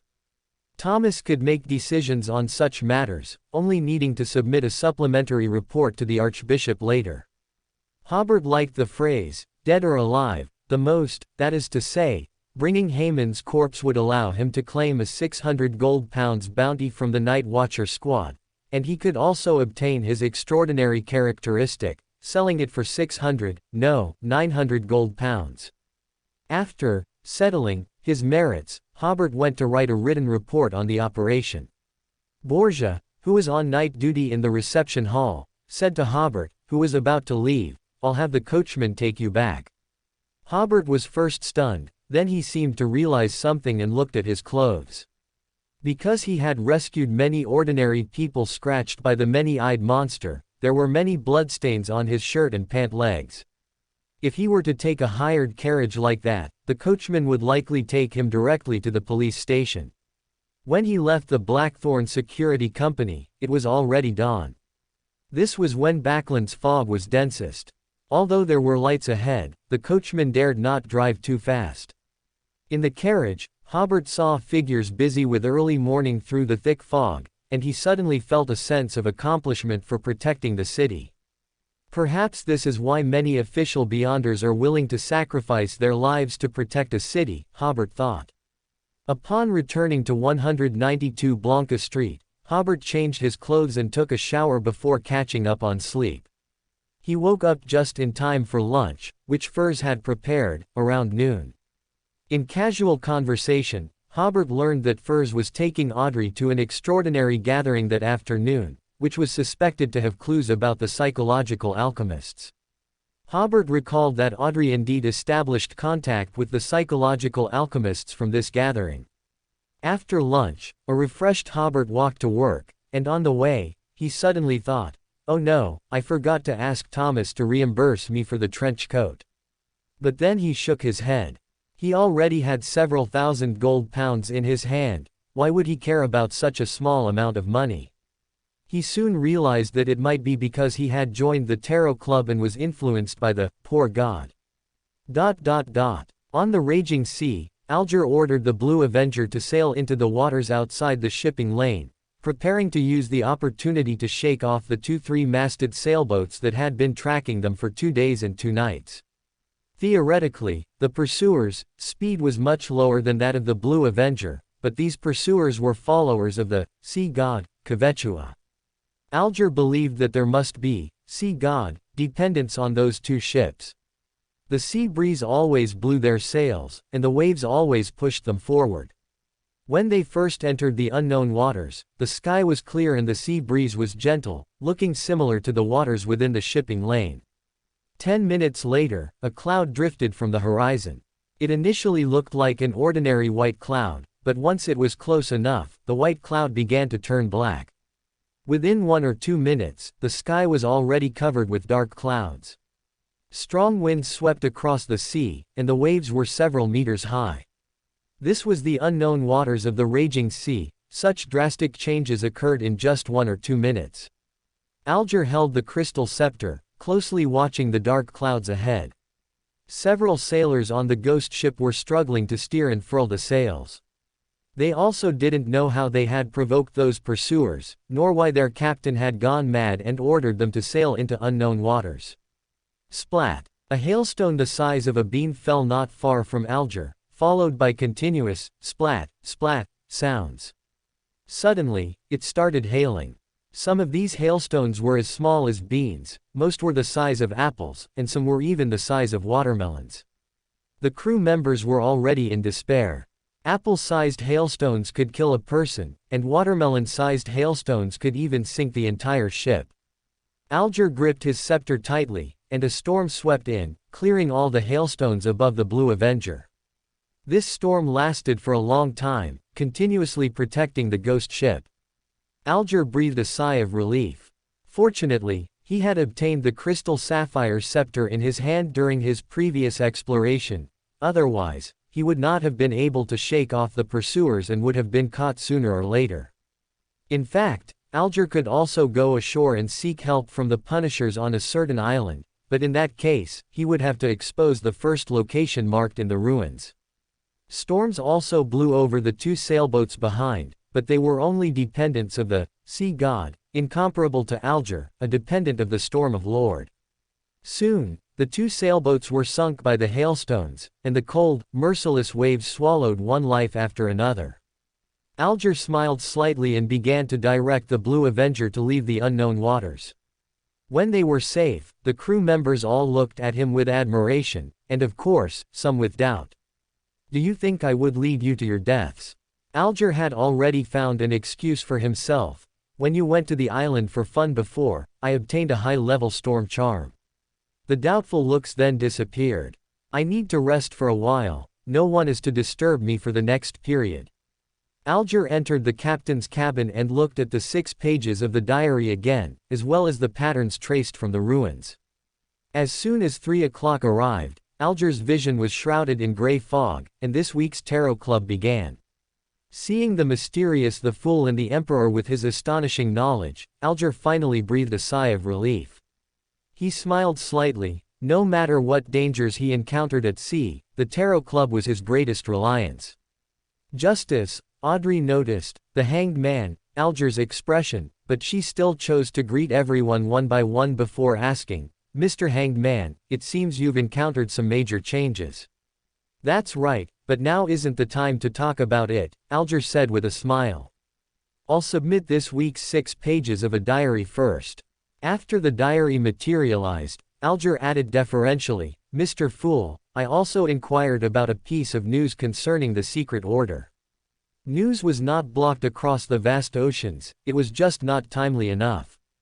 The great pirates also valued intelligence." "Very good, the fool," Klein nodded lightly, signaling the hanged man to speak. Alger said, "Many pirates claim they have killed members of the secret order.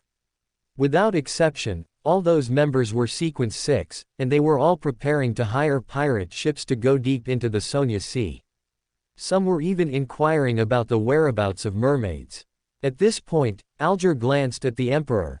Based on the emperor's description last week, it can be inferred that mermaids are an indispensable part of the secret order members' advancement ritual, and there should be mermaids deep within the Sonia Sea. For Klein, this was very important intelligence. He had also heard that a ritual was required when a Sequence 6 advanced to Sequence 5.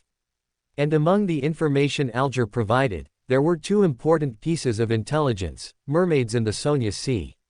"Very good, you have also cleared your debt," Klein said in a supreme voice. "Thank you for your generosity." Alger, of course, knew that his information was far less comprehensive than the emperor's knowledge. This time, Klein did not rush to read the diary. Instead, he lightly tapped the edge of the ancient long table with his finger. "I am going to issue a mission. Here it comes, Hobert thought to himself. The £5 to assassinate an ambassador meme is here. Ian, who commissioned Sherlock the detective to investigate his employer, probably never dreamed that his £5 commission would cause an ambassador's death. This was a genuine, famous scene. A mission. Audrey's ears twitched, and her eyes widened, both surprised and expectant, yet also apprehensive. She clearly remembered that this was the first time the fool had officially issued a mission. At the same time, she keenly noticed that while the hanged man seemed unchanged, he was actually extremely nervous. Even the emperor, who had always remained calm, looked somewhat excited. No, why did the emperor's body language and expression resemble the reaction one has when seeing an exciting part of a play or opera? Due to limited time, Audrey did not delve into this question. She looked at the sun again. Among the entire gathering, only the son was bewildered, treating this as a very normal matter. "You can choose to accept it or not," Klein said in a relaxed tone. "Another one of my dear has arrived in Backland. He wishes to accomplish something but finds it inconvenient to appear personally." "Another dear." Alger nodded as if in thought, not surprised in the slightest. In his eyes, it was a default fact that a powerful existence like the Fool, a deity-level being, would have multiple deer. Audrey, on the other hand, felt a little guilty. She still felt she owed the Fool's deer a generous reward. After all, she had received bounties from 3 countries for Keelingers, totaling about £30,000. Theoretically, she should at least give half to the Fool's deer. Hobert, however, inwardly complained, "What the hell is another deer? Is that deer named Sherlock Moriarty? And this deer looks very similar to your other deer, Klein Moretti. It's very possible they are twins." Yes, long-lost twin brothers." Seeing that no one spoke, Klein issued the mission. The matter he wishes to accomplish is the assassination of Beike Lang Jean Martin, the ambassador of the Intis Republic to the ruined kingdom. Assassinate the ambassador of the Intis Republic. Audrey couldn't control her expression and asked in astonishment. This was an act that could cause disputes between two countries, or even lead to war. As a noble lady, her first thought was international relations. As for the fool not acting personally, she found it natural. What great figure always does things for their subordinates? Alger was only slightly surprised by this mission. His focus was on another part. The fool still cannot deeply interfere with the real world. My guess is correct. The son, Derek, on the other hand, listened with a bewildered look. What is the Intis Republic? What is an ambassador? This pieced together giant language is very strange. Hobert's thoughts suddenly diverged. With my current strength, if it were a one-on-one fight, I'd have a good chance of completing this commission. After all, an ambassador is not a military officer. Most of his energy is focused on diplomacy and politics, so he wouldn't have much combat experience. But there won't be such an opportunity. After all, he is an ambassador, and he has Beyonders protecting him. To assassinate him, one must first break into or infiltrate the embassy. Some Sequence 6s with bizarre abilities or powerful sealed artifacts can achieve this. If it were a Sequence 5, then there would be complete certainty. Klein looked around, maintaining his relaxed demeanor from before. Which of you is willing to accept this mission? What reward do you desire? Audrey, who was about to raise her hand, hesitated. To make me kill an innocent person without reason, I cannot convince myself. Hobert smiled. I think this ambassador is also likely the head of intelligence for the Intis Republic. He spread his hands. I haven't had contact with him, so I don't know the specifics, but I know that the ambassador of the Fenaport Kingdom once supported a cult organization in South Wales County of the Ruined Kingdom. These cults were inhumane, even demanding that their followers sacrifice infants. And the Fenaport ambassador had been providing them with funds. After this organization disintegrated, he even sheltered many cadres who fled to the South Continent and the Fenaport Kingdom. Audrey was slightly stunned, not expecting that Ambassador Tim, who seemed gentle and spoke softly, had such a side. Mr. Emperor, why are you so clear about this? Because I had the honor of participating in the operation to encircle and kill these cult cadres. If we hadn't surrounded and killed 2 of them that night, they would have been sent to the South Continent by the Fenaport ambassador. Hobert dared to say this because if anyone were to investigate, they would only find the mercenary team that breached the cult's headquarters. As for the 2 cult cadres that Hobert and Hugh and others surrounded and killed, Hobert had not told anyone about their planned relocation to the South Continent. So even if he exposed so much information, he wouldn't worry about others tracing it back to him. Audrey said, I salute you, Mr. Emperor. Your actions are the best interpretation of justice. For more thrilling fanfiction stories like this, check out my channel Fanfic Audiobook. Dive into epic adventures, mysterious realms, and legendary journeys brought to life through immersive storytelling. Don't forget to like, share, and subscribe for more amazing audiobooks.